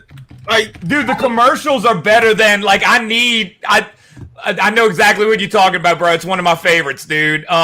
USA Action Team Extreme from '97. Yes, it's so awesome. I watched that a couple days ago with Street Fighter. Dude, it's Mortal Kombat. Y'all. Tomorrow morning, I'm telling you, trust me, and Puff 83. Put it on tomorrow when you wake up and just let it roll, dude. Just let it get a bowl of cereal. It's so cool, man. You'll have like the Capri Sun commercials where they turn into like T1000 and melt and stuff. You'll have like honeycomb commercials and things. It's so neat. I know, man. It takes me back. That's my Saturday mornings right there. Bumblebee movie. I think this movie had a lot of heart. Yeah, I like the Bumblebee movie too, man. There's also a comic book prequel to the movie. But yeah, man, Jason the Wheeled Warriors. Yeah, dude. Like every now and again, I'll just get in a weird mode, and I'm like, "Hey, let me go check this out. Let me go see what this is all about." Dino Riders. Dino Riders was awesome, dude. They came back with the toys, but they kind of like half-assed it. I felt like they should have, like, dude, give me the real Dino Riders so I can put them with. I don't have any because they're so expensive, but it would just be cool to have like complementary where you could play with the same figures together. You know what I mean? They came out with these like ones that don't move or something. My happiest days, I think it was 8 years old, and it was my birthday, and I got the T-Rex from Dino Riders. Oh wow, dude! I wish I still have it, but dude, those are expensive. I remember the '80s cartoon Dinosaurs. You know, you know who has Dinosaurs? Michael Uslan, and I even have a Dinosaurs pinup that I've been working on where I know him a little bit, and that's something we kind of want to mess around with. There's a dude, he's called Master Turtle Customs on Instagram, and he's remaking all the toys. It's unbelievable, man. No, Dinosaurs has a great theme song too.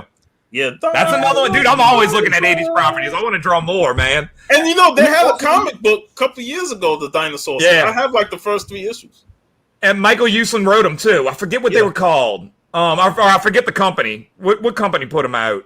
I have to go in my box. Yeah. I'm trying to think too. It was Antarctic or one of those, yeah. But no, it was like a little 4-issue series. Yeah. I think one of my favorite cartoons actually got a comic, and of course, there's a lot of backstory. I'm a huge Flash Gordon fan, and Defenders of the Earth. Oh, I loved it. Hold up. Let me go to the stack over here and see what we have. I know there's one hiding because I grabbed it the other day, dude. Love Defenders of the Earth, man. That is underrated as well. Yeah, I have it on DVD, and I was like, this is like every time, sometimes when you have Defenders of the Earth, #1, dude. Great book. When I get the glare off of it, dude. So cool. The Ghost Who Walks. Oh my God, man. Love all that stuff, dude. Great show. I think we can make Tim a regular member of our show, man. Yeah. You can always join when you want. Yeah, dude. I mean, clearly have a passion for all this stuff. That's another one, man. Why bring back Defenders of the Earth? Dude, that was so cool. From the King Syndicate, but it's King Syndicate and God, who else has them? Dude, trust me, y'all. I was really trying to get my hands on a bunch of these. I think I was just. That's Dynamite. I'm just a goofball in Louisiana trying to figure this out. Like that's just not my world. I'd rather be drawing, so I'm trying to learn the business side of things. Yeah, it was Dynamite, but I think King still owns the rights to it, but Dynamite is putting it out. Yeah, because the Flash Gordon Zeitgeist comic was so brilliant. Yeah, man, it was cool, dude. The guy, he was editor-in-chief, good friend of mine, David Hedgecock at IDW. He kind of like gave us a crash course on like how to do all this kind of stuff.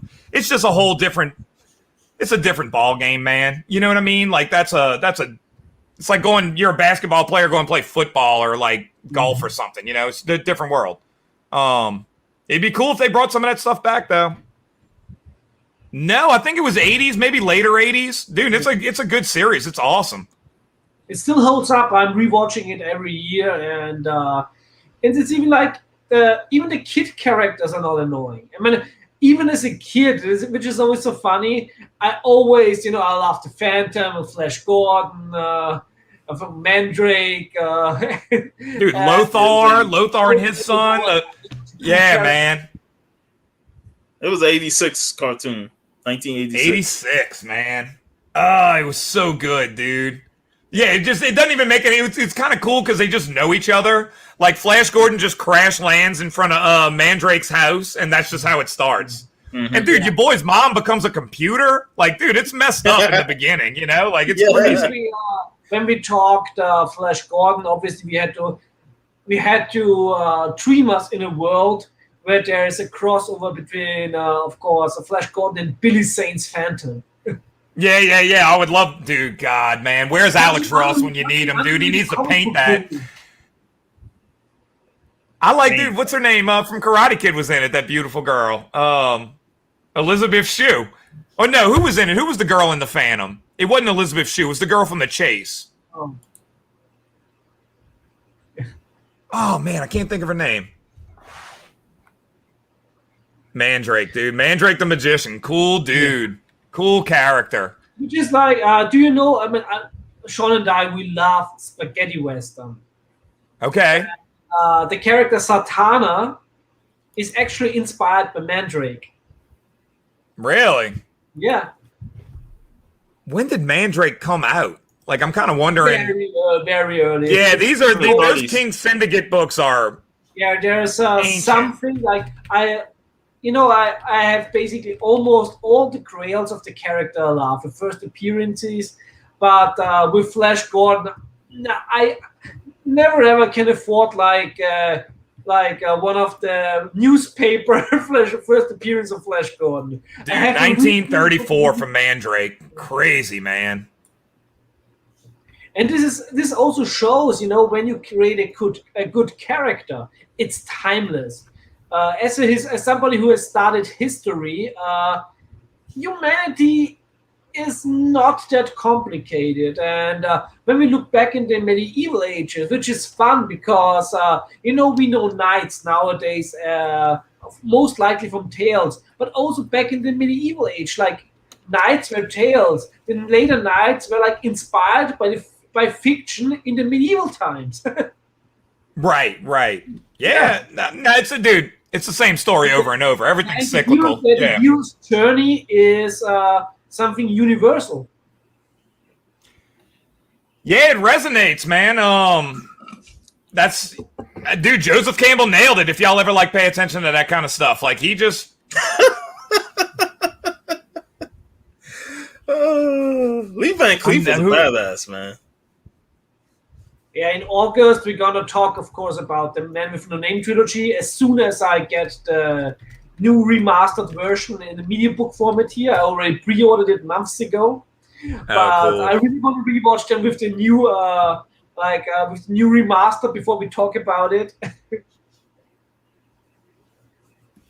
Yeah, I listen to the music a lot. Ennio Morricone was such a mastermind. He was able to craft the masterpiece in his lunch break. There's some Italian movies which basically were shot in 2 weeks, and he just composed a masterpiece for an Italian C movie. It's like he didn't even need to try hard. He just pull it out, and then bam, it's a masterpiece. I'm like, damn. I mean, The Exorcist 2 is one trip of a crazy movie, but the Morricone soundtrack is so good. That, I will say, the song of The Thing is haunting yet beautiful. I just love the minimalistic sound to it, but it's like a thumping heartbeat, and it just has a sinister vibe to it. But that's the one thing about that song, is that you just can't not want to listen. You want to listen to that because it captures you as soon as you hear it. Yeah, and he was able to do it in every genre. He was always able to capture the essence of a movie, even if you haven't seen the movie. Yep. Even if you just told him, we're making a movie this genre, it's he's got it. Yo, Gore, greetings to Texas. Gore? Yeah, Morbius. Yeah, Guido Krepax. We already talked on my channel about obviously Baba Yaga, Valentina, and such a master. And as European, of course, I grew up with all the French masters, and the fun thing is Phantom and Flash Gordon was also so popular here. Really? Yeah, totally. Man. Phantom was so big in Europe. See, I don't think we even know what it is if it's not for Defenders of the Earth. You know what I mean? It would have, at least, our generation probably would have just passed by on it. Didn't even know there was one. I really like the Sergio Aragonés, the crossover with Conan, where, of course, the total clash of styles, brilliant. Who's also fantastic, who is very underrated, is Ibanez, who did I forgot. I always forget the original names here in German. They were called Clever and Smart, but also fantastic artist. And of course, Fellini, I totally recommend. Of course, Satyricon, which is also one of an early appearance of Gordon Mitchell, one of my favorite bodybuilder turned actors. And yeah, that's also the thing. A lot of the fantastic directors in cinema have a lot of love for comic books and fiction pulp. I remember when here in Austria there was a young director talking with an director legend, and they asked him, "Oh, what? By the way, what's your favorite movie?" And they thought like, "Oh, he's gonna give him now like a movie like that is like prestigious," and he said, "Oh, actually, my favorite movie is RoboCop." Because if you're a good director, you can see the magic that is done in fantasy and science fiction. Man, you know, one of the videos when we were talking earlier about the Saturday morning cartoon block, the CBS Saturday morning cartoon video I watched also had Conan and the Young Warriors, the animated series. Really? Yeah. And I was like, man, I remember that cartoon. I have not seen that in so long. I don't even remember the episode. That's the cool thing too, is I'm finding stuff that I forgot about, or maybe something like, again, you had so much so many choices. You might not be watching Fox Kids. You might put it on another channel. Yeah. And I was watching like the Carmen Sandiego show. I was actually drawing them on stream yesterday. I was drawing the girl, the redheaded girl, and the kid. They were giving me hell. They're like, dude, all you do is draw random characters. I'm like, dude, that's what I want. That's what I feel like doing. But dude, that's a good show. That Carmen Sandiego show was awesome. Never watched it. Rarely watched it as a kid. I don't know what it was competing with at the time. It was hard to watch a lot of those shows when you got multiple channels. You know, trying to change. X-Men might be on. You know what I mean? Like something. You're not missing X-Men. You're not missing some of these other shows. Extreme Ghostbusters. I never watched that until recently, and I'm just like, dude, this was awesome. Like, dude, that was a good show, man. It was dark. Yeah, but I forgot about that Conan and the Young Warriors. I watched that. I forgot. I forgot about that Faibu had his own show from American Town. Remember? There was a cartoon about one of the trashiest funny movies ever, but it was like Attack of the Killer Tomatoes cartoon. Yes, wait, that's on there. It's on there. It's on. Yeah. It's on there, dude. It was Attack of the Killer Tomatoes. Dude, watched it the other morning, and like the girl, it's like a teenage girl and a kid. Dude, it's awesome, man. And you know what?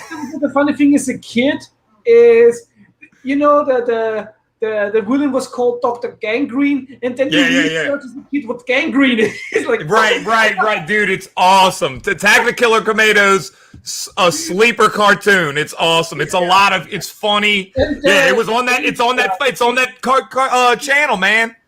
We probably watched the same one. The Game Boy was actually really good. One of my favorite Game Boy games. I played the Attack of the Killer Tomatoes game like to no end on the Game Boy. And then around that same time, you have freaking Toxic Crusaders based on Toxic Crusaders. Was awesome. Awesome toys. Yeah, man. Dude, you had so many cool shows. Rambo has its own cartoon. RoboCop had a cartoon. It's like, I think I have a friggin' Rambo Freedom of whatever it was called hanging on the shelf over there. Yeah, I had a bunch of those toys growing up. Dude, there was so much cool stuff. What was the other one? What was King Arthur and the Knights of whatever, where they were like a football team and they went to the past? Yes. And then Peter Pan and the Pirates. Oh, man. Yeah, Peter Pan. I watched that one the other morning, too, where Wendy has, like, brown hair or something. Yeah. Yeah. So, but I really liked that, which was a little bit later, was Camp Candy. Oh, man. Dude, I think that might be on one of these channels, too, dude. That's on there, too. Dude, y'all have to watch. It's rinse and repeat, man. Y'all have to watch. Just pick any of them, and you got 6 hours of very concentrated nostalgia. You know what I mean? Like a heavy hit. It is good, man. I'm enjoying the hell out of it. Chuck Norris has his own cartoon. Yeah, dude. That was a cool car. That toy was cool. Mr. T, Alvin and the Chipmunks. Oh, man. Dude, MC Hammer and his shoes could talk and stuff like that. It was just you had so much stuff. It was crazy, man. It's mind blowing. Like I'm always asking my friends. I'm like, what the hell are y'all's kids watching today? You know, like what do you even have? And also that's also what's awesome here in Europe, because we had like some own cartoons. We got the US cartoons, and we also got a lot of Japanese stuff. Wow. One of my first cartoon memories is watching Kimber. And then realizing later is when The Lion King came out, The Lion King just stole the whole story. Yeah, I had heard about that. They totally ripped that off. Yeah, that's crazy, man.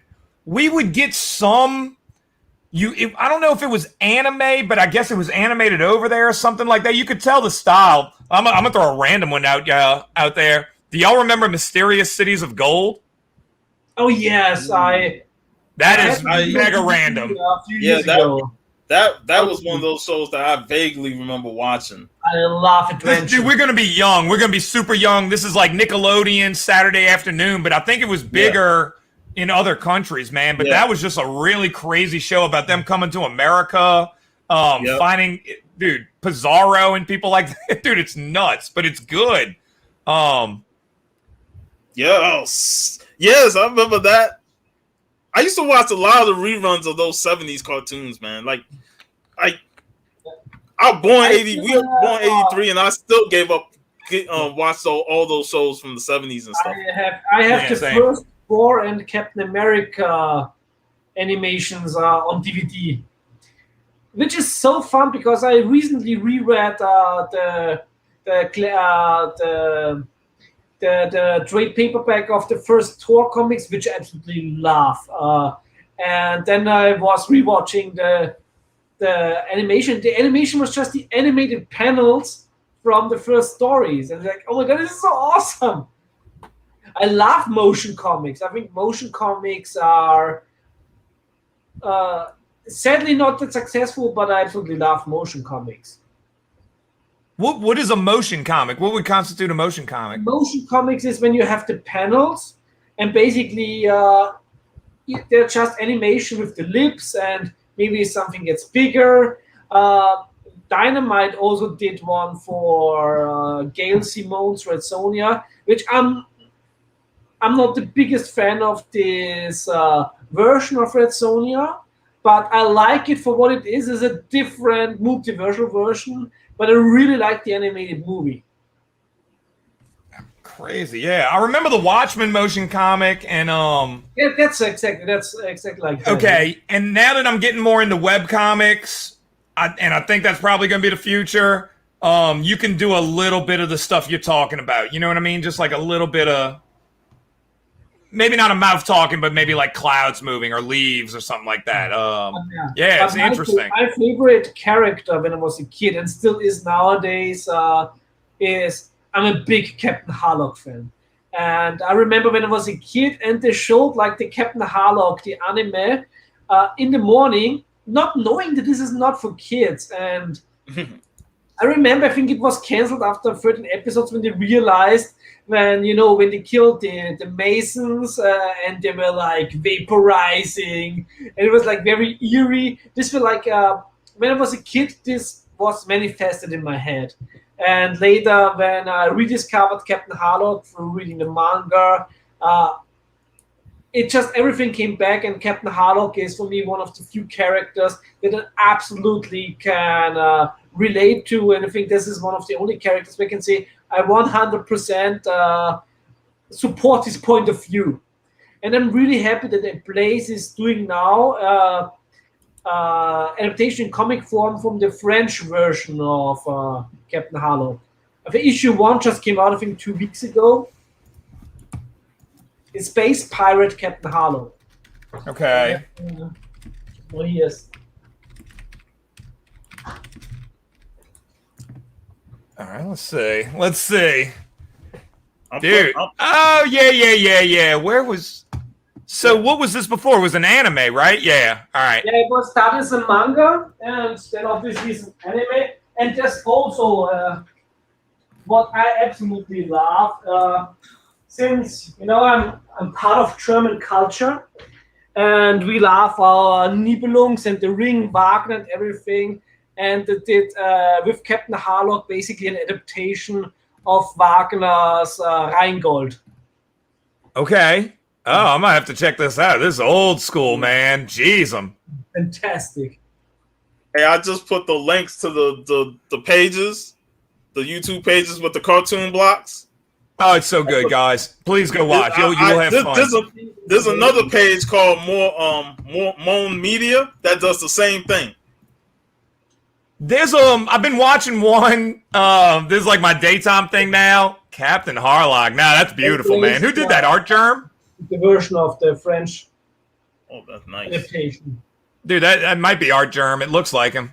Stanley Lau. Good question. But both are. Oh no, whoever did it, you rocked it. No, there's another one, and it's Captain USA, and he plays like movies during the day, and it's same thing. It's got the commercials in it and everything, and it is wild, dude. Like just the stuff that they were like telling kids, and dude, it's so raunchy. He's just like smoking a cigar and like, dude, telling you to do dumb stuff, and I'm dying laughing. And then he'll have, and that's what I was watching the other day. I was watching Peter Cushing.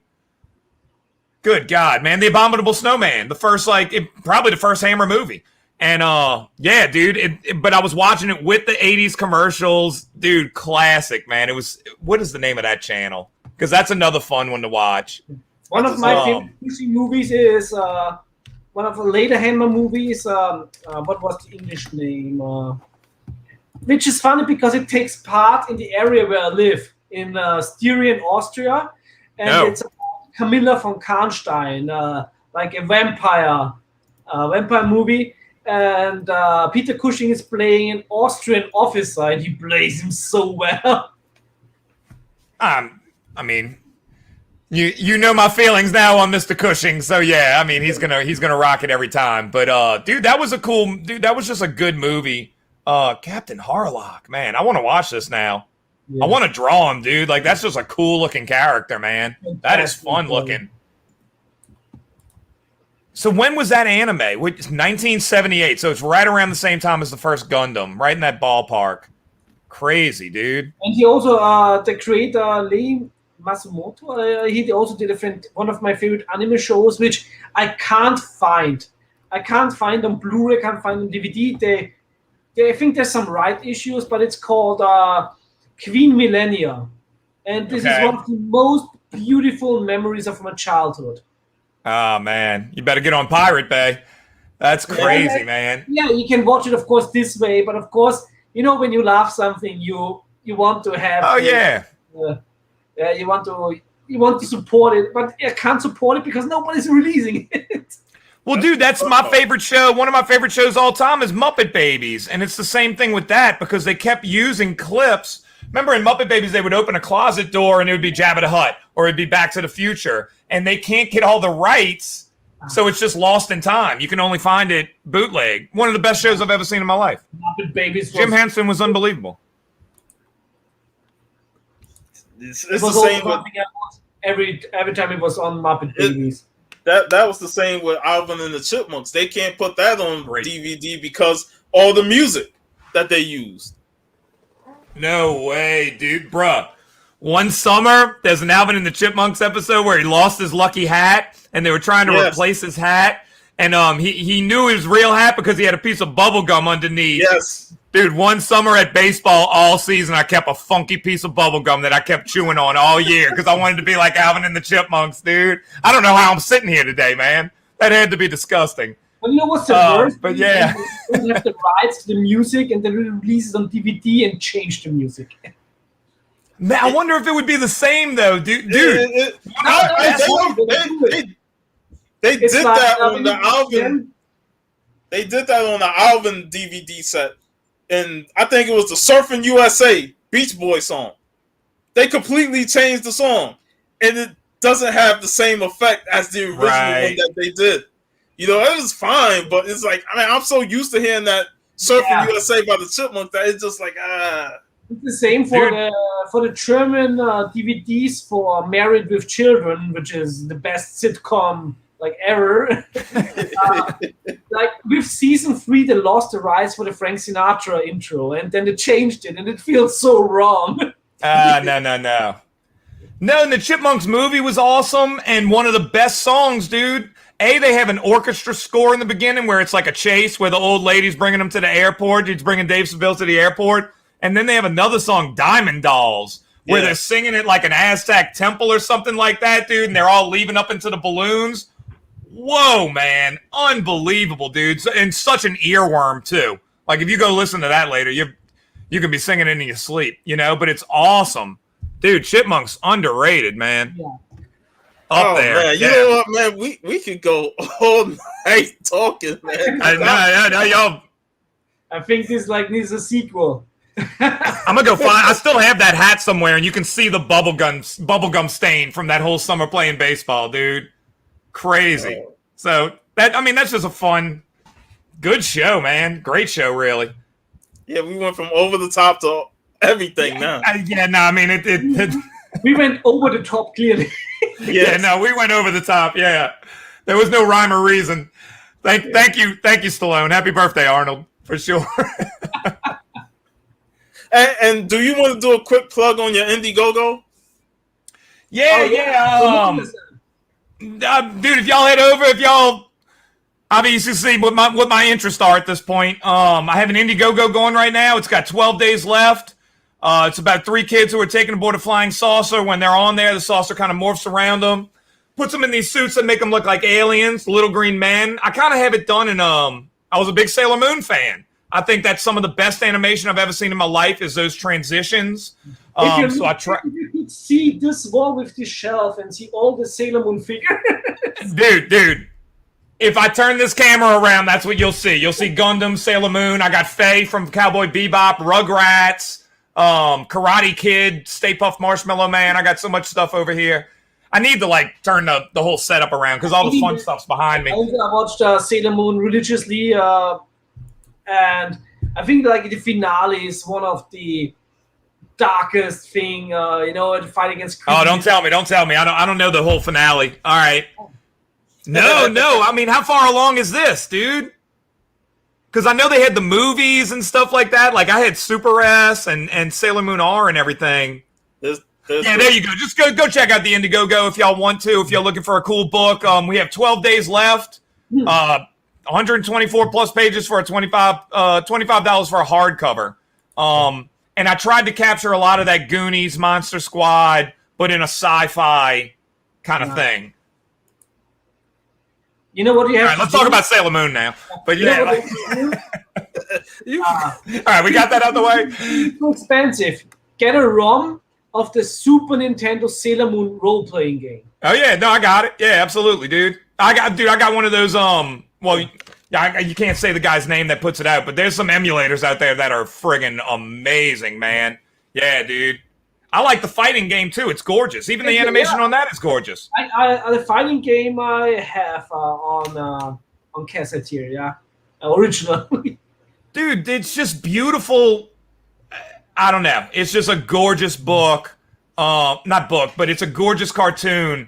And seriously, some of the best. Those transitions are the best. It didn't get censored a lot in the US with especially nudity and stuff. Not what I saw. I don't know. I'd have to see the what wasn't censored. You know what I mean? I'd have to see the other one. I mean, they got pretty. I mean, you'd see space in between them. I guess it was stars and stuff like that, or power or whatever was going on. I don't know. Were they naked? I love Land of the Lost, and Land of the Lost is one of the few examples where the reboot is fantastic with Will Ferrell. I was going to say, I like the original. The second one is the one that I grew up on. Dude, we're on the same page where they had the Cadillac, the red Cadillac that crashes down there or whatever. Are we talking about the same thing? I'm talking about the Land of the Lost with the sleaze stacks. Yeah, but there was one that came out in the 90s, I thought. Cadillac. You're talking about Cadillacs and dinosaurs. Was it Cadillacs and dinosaurs? I thought it was Land. Man, yeah, maybe that was the one with the red Cadillac. Cadillacs and dinosaurs. No, I'm gonna look this up because I'm obsessed with it. Yeah. I love the original series, and the Will Ferrell parody is so great. No, this is it, dude. Y'all, I got a fun one. Yeah, this is it. No, it's Land of the Lost, 1990s. I'm putting it over here now, dude. Check this show out. It was awesome. Dungeons and Dragons, such a fantastic cartoon, and I like that. Super Globetrotters is awesome. Yeah, and I like how it was resolved, Dungeons and Dragons, because the cartoon never resolved it. And actually, in Icewind Dale, in the PC game, you can find a book where it says that Tiamat ate all of them. Dude, and then you had like Super Pros. Rick and Morty and Dungeons and Dragons, they also appear, being lost in this world forever. Man, there's so many of those great shows, man. Yeah, it's a heavy list. I remember fucking Banana Splits, man. Like watching the Banana Splits was awesome, dude. Yeah, it would come on Cartoon Network like late at night. I remember like watching it. I don't know. I guess like early 2000s, and that was cool stuff. Al, never trust a guy in a toga. Yeah. But this like the 90s Land of the Lost though, that on ABC, man, I used to watch the hell out of that show, man. That's what I'm talking about. Yeah, dude. That's what I put in the little chat right here, dude. That was an awesome show. But I don't remember the Cadillac being the part. I remember they had Jeep. Yeah, I might be confusing the two. That could be the case. But I know the cartoon series Cadillac and Dinosaurs because I got the comics to that. Right. I might be. I thought they had a car. I think maybe they had an SUV that they brought with them or something. That could be. That was a Jeep. Series, yeah, with Jeep. That's what it was. I just got confused. But I like that better, man. That's a great show. Yeah, I love that. ABC Saturday mornings with the shit. I'm like watching clips of it now, man. The Jungle Woman or whatever. That's crazy, dude. I love the jungle genre. Man, we definitely gotta like do a show where we get out and we get with Simply Incredible. We just nostalgic overload because this is what this show is. It's like over the top was the beginning, and then we just went over the top and off the cliff with just full on nostalgia. You know, I say what's always is so crazy, you know. Like we're here like across the world, and we have the same memories of like the same shows, which shows like how entertainment can connect everything together in a positive way. I ended up on VK a couple years ago, just randomly. I was like, I don't know, whatever. I was playing with websites, and I found all these Russian Ghostbuster fans that I had no clue where they came from, dude. And we were all talking, and they were watching the same stuff. So, like, when we're growing up, we're watching these. They're watching Men in Black, Extreme Ghostbusters, and there's a whole culture built around that. So I'm just backing up your point, you know? Like, there's no doubt about it. There's no doubt. And this awesome. Also shows again, you know, good storytelling is universal. Yep. And it probably has that hero's journey thing. There's something inside of all of us that just... If you can hit the right buttons, man, you could connect everybody, you know? So I see Dow, Simply Incredible, say he's down for it, and Al say he's with it. So we got the nostalgia factor is gonna explode. This is gonna cause the universe to just destroy itself because of all this nostalgia. Right, dude, it's mega powers, man. Mega powers. Hey Hood, if you're watching, I'm gonna open your AOK tomorrow. It's like I know it's late over there on your side, man. Yeah, it's Saturday now. Well, go put on rinse and repeat. You can watch your Saturday morning cartoons. I'm treating you from the future of Saturday. Right, yeah. Which is basically the cheapest form of time traveling time zones. Awesome, man. I'm also looking so much forward when finally it's October and we're going to talk horror movies. You know what we also should talk about? You know, there's a lot of fantastic, also Alvin and Chipmunks, stuff like the movie with the werewolf, which was just recently released here again. Oh, I'm down with them animated chipmunk movies. Yeah. Yeah, I was talking with the Frog Brothers, and we were talking about off screen about all the Scooby Doo movies like Zombie Island and stuff like that. Those were good. You know what's crazy? Some of the animated direct to DVD Lego movies, the Hollywood movie with Scooby Doo Lego is so good. This is a homage to classic horror in Hollywood. It has a lot of heart. Totally recommend some of the Lego stuff. Okay. I'll check them all out. I'm ready for horror movies too, dude. I'm done with summer, man. It's hot out here in Louisiana. I'm done. Like, let's go. Like, give me the autumn. I'm so ready for it. Me too. I was thinking about that the other day, dude. I was like, all right, it's August. Like, let's do this. I'm ready to like put pumpkins out. I was thinking about like, all that stuff this morning already. Yeah, you can bet your ass like It's first July. of Halloween decorations going up here.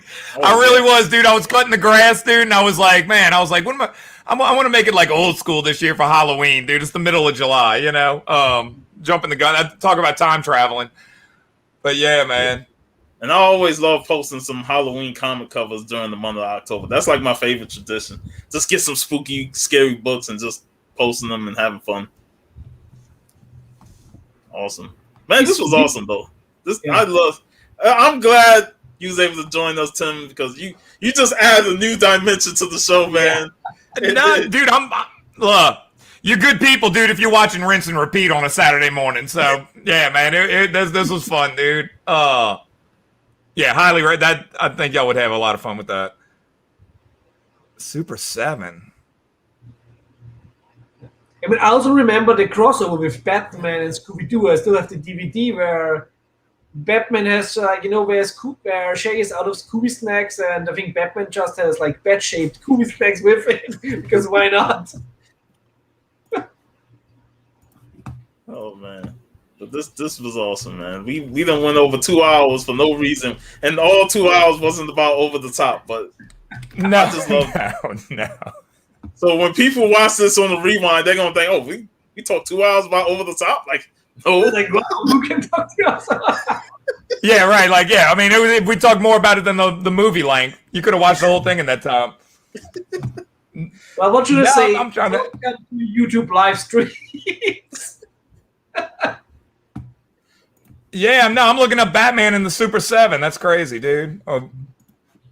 Yeah, dude, I learned a lot of stuff today. I got a bunch of. I'm looking at my tabs, dude. I'm just like, Jesus, man. I got some homework to do, and I'm not, I'm pretty knowledgeable about this stuff, I would think. And there's still stuff that it's like, man, that's so like you said, there's so much stuff out there, dude. Like even within the stuff that I absolutely love, every day I discover new things. And I'm glad that I discovered those 2 Robert E. Howard Knights, King of the Night, comics by Roy Thomas, man. I never knew they existed. So, and also just like, do I have it here? Or, here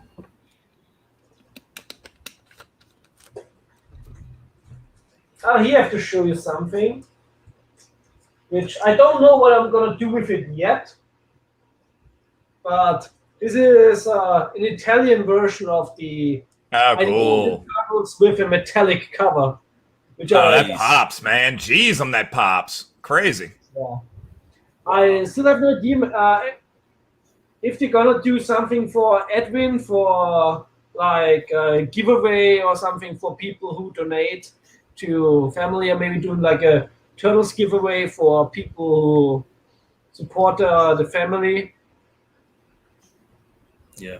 And speaking of Edwin, we're definitely gonna do that stream. We're gonna talk about the Ninja Turtle movies, all the Teenage Mutant Ninja Turtles movies.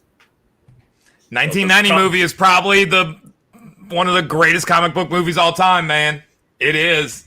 People don't consider it a comic book movie, but it is. Yeah. I love that first turtle. I still get hyped up when I watch it. And Juan Du Perez did the score, and they just re-released it. It's so good, man. It's so good. Like that scene where where Casey Jones shows up for the first time, and he's like, "What are you doing to my little friend over there?" And the music hits. Oh my God, man! It's so good. Go look it up on Spotify. I haven't seen Turtles 1 and 2 in cinema, so I watched them at home later. And then I remember I was like telling my mama, I have to see the first Turtle movie in cinema. And then we went to the cinema, and it was like, finally, my first Turtles movie in cinema. And then it was still gets me hyped up. I don't know if it's like something from like when I'm a kid or what, dude, but that moment and Tetsu's like, go fight, and like everything's about to go down, the building's burning around. Like there's a vibe change that just happens. Like It's kind of goofy. They're squirting water at him. They're hitting him with cymbals. Then Casey Jones just shows up and just all hell breaks loose, dude. loses her family business. It's just awesome. That movie, talk about something that has heart. That movie has heart, man. And that movie was pretty dark for considering super dark for a kids movie. That's why they had to lighten up the second one because that first movie was dark. But dude, you know, back in the days before internet, I remember when I did some research and then I found out that, you know, I love turtles, and then also like Kevin Nash played Super Shredder, like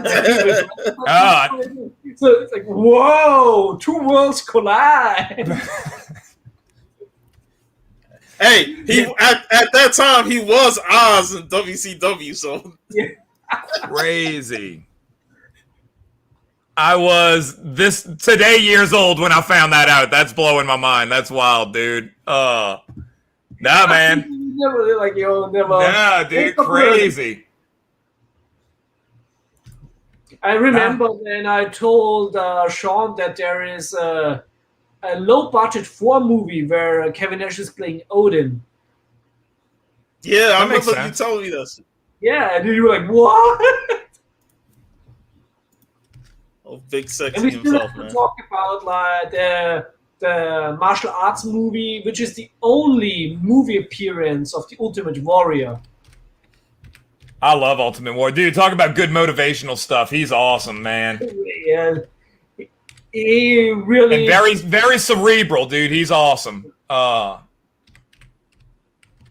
trying to find that song. Oh, my God, dude. Yeah, that's... I just want to get the... And you know, the CG movie was really good, too. That movie had a lot of heart in it as well. And I feel like falls under the cracks. Talk about Morrison plays Hercules in one of these B movies. I think he's actually a lot of things, Morrison. So he did a couple of those superhero beatdowns. Yeah. This is also one of my hobbies, just going through IMDb and looking which wrestler appeared in a movie that I haven't heard of. Right. No, I mean, it adds, it's kind of like that 6 Degrees of Kevin Bacon thing or whatever, you know? No, I got a few people I'm going to tell about the Kevin Nash thing, see if I can impress them with it later today, that he was Super Shredder. Super Shredder. I think that was one of the... When I watched it for the first time, it was just a cheap ending where, like, you know, came the hand up and it's like, yeah, now another fight. Yeah. And like, what?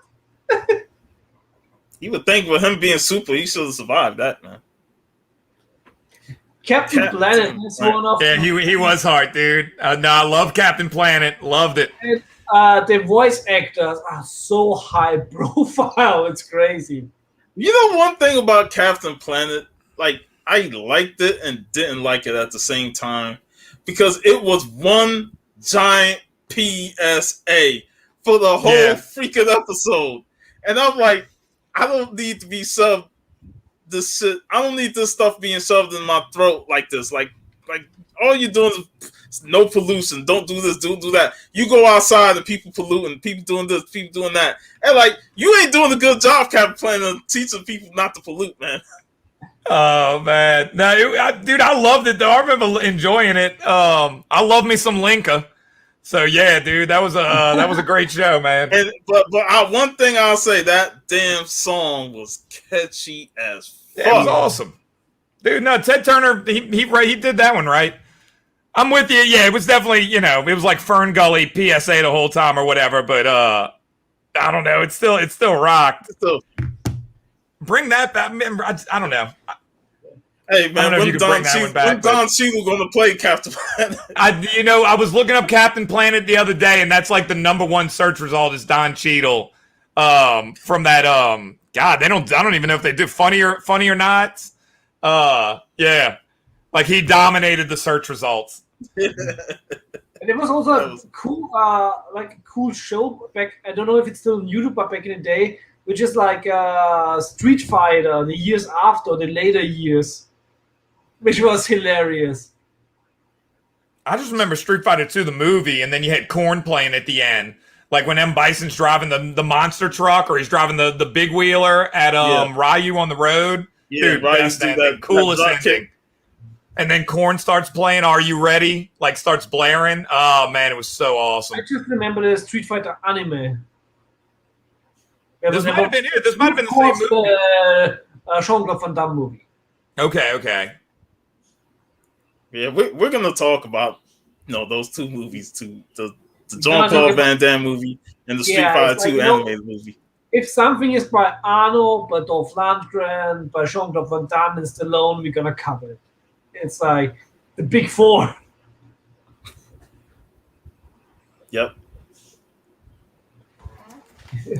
All right, man. We better end this before we keep going on and on. Yeah. No, I mean, you can find another topic. I gotta go take care of these chickens anyway. So, nah, dude, that was fun, y'all. I appreciate y'all having me on. Yeah. Always, man. Still love. It's a cool little farmer, so you can just casually end a stream with, I have to take care of this chicken. Gotta go see what's bothering Foghorn Leghorn, man. Yeah, dude. I'm going to collect my eggs, man. So, but it's been a blast, man. I'm glad my show actually led to this show. With us talking over the top, and we got to just have fun talking about a lot of things that we grew up with, man. That's always a blast. That is always a blast. So hopefully we get you on the next time, and we just have more fun. Absolutely, and enjoy all the tabs of movies that we done put on. And thanks to everybody in the live chat for being here, for maybe tuning in for Over the Top, and after 15 minutes or so experiencing something completely different, or like in Monty Python terms, and now to something completely different. Monty Python. I love Monty Python. Yeah. So yeah, thanks to everybody in live chat, and of course, thank you, Sean. Like for every Friday, it's just the best thing being here. Next Friday, we still have to talk. What we talk, I may be a little bit on the weekend side because next Friday I'm getting my second vaccine shot. So who knows what happens then? But I really hope that we don't have to skip it. Then of course, thanks to Tim Lattie for joining us. Check out his Indiegogo. Sean put the link in before, so check that out. And also check out his Instagram and his YouTube channel, which I heard you have a YouTube channel, so I have to sub you up later. Yeah, dude, I do it. I've been doing a Twitch stream every day, and it's basically me drawing a bunch of this stuff. Like I said, yesterday I'm drawing Carmen Sandiego, the redheaded girl and the little kid. I drew Pumara from Thundercats, like just random stuff, just having fun, talking about comics and cartoons. There it is. The link. Yeah, there it is. Team Lattie, it's easy to find, whatever you're looking for. Fantastic. So, yeah, at this point we have to say, like, every Friday, have a savage weekend. Later, y'all.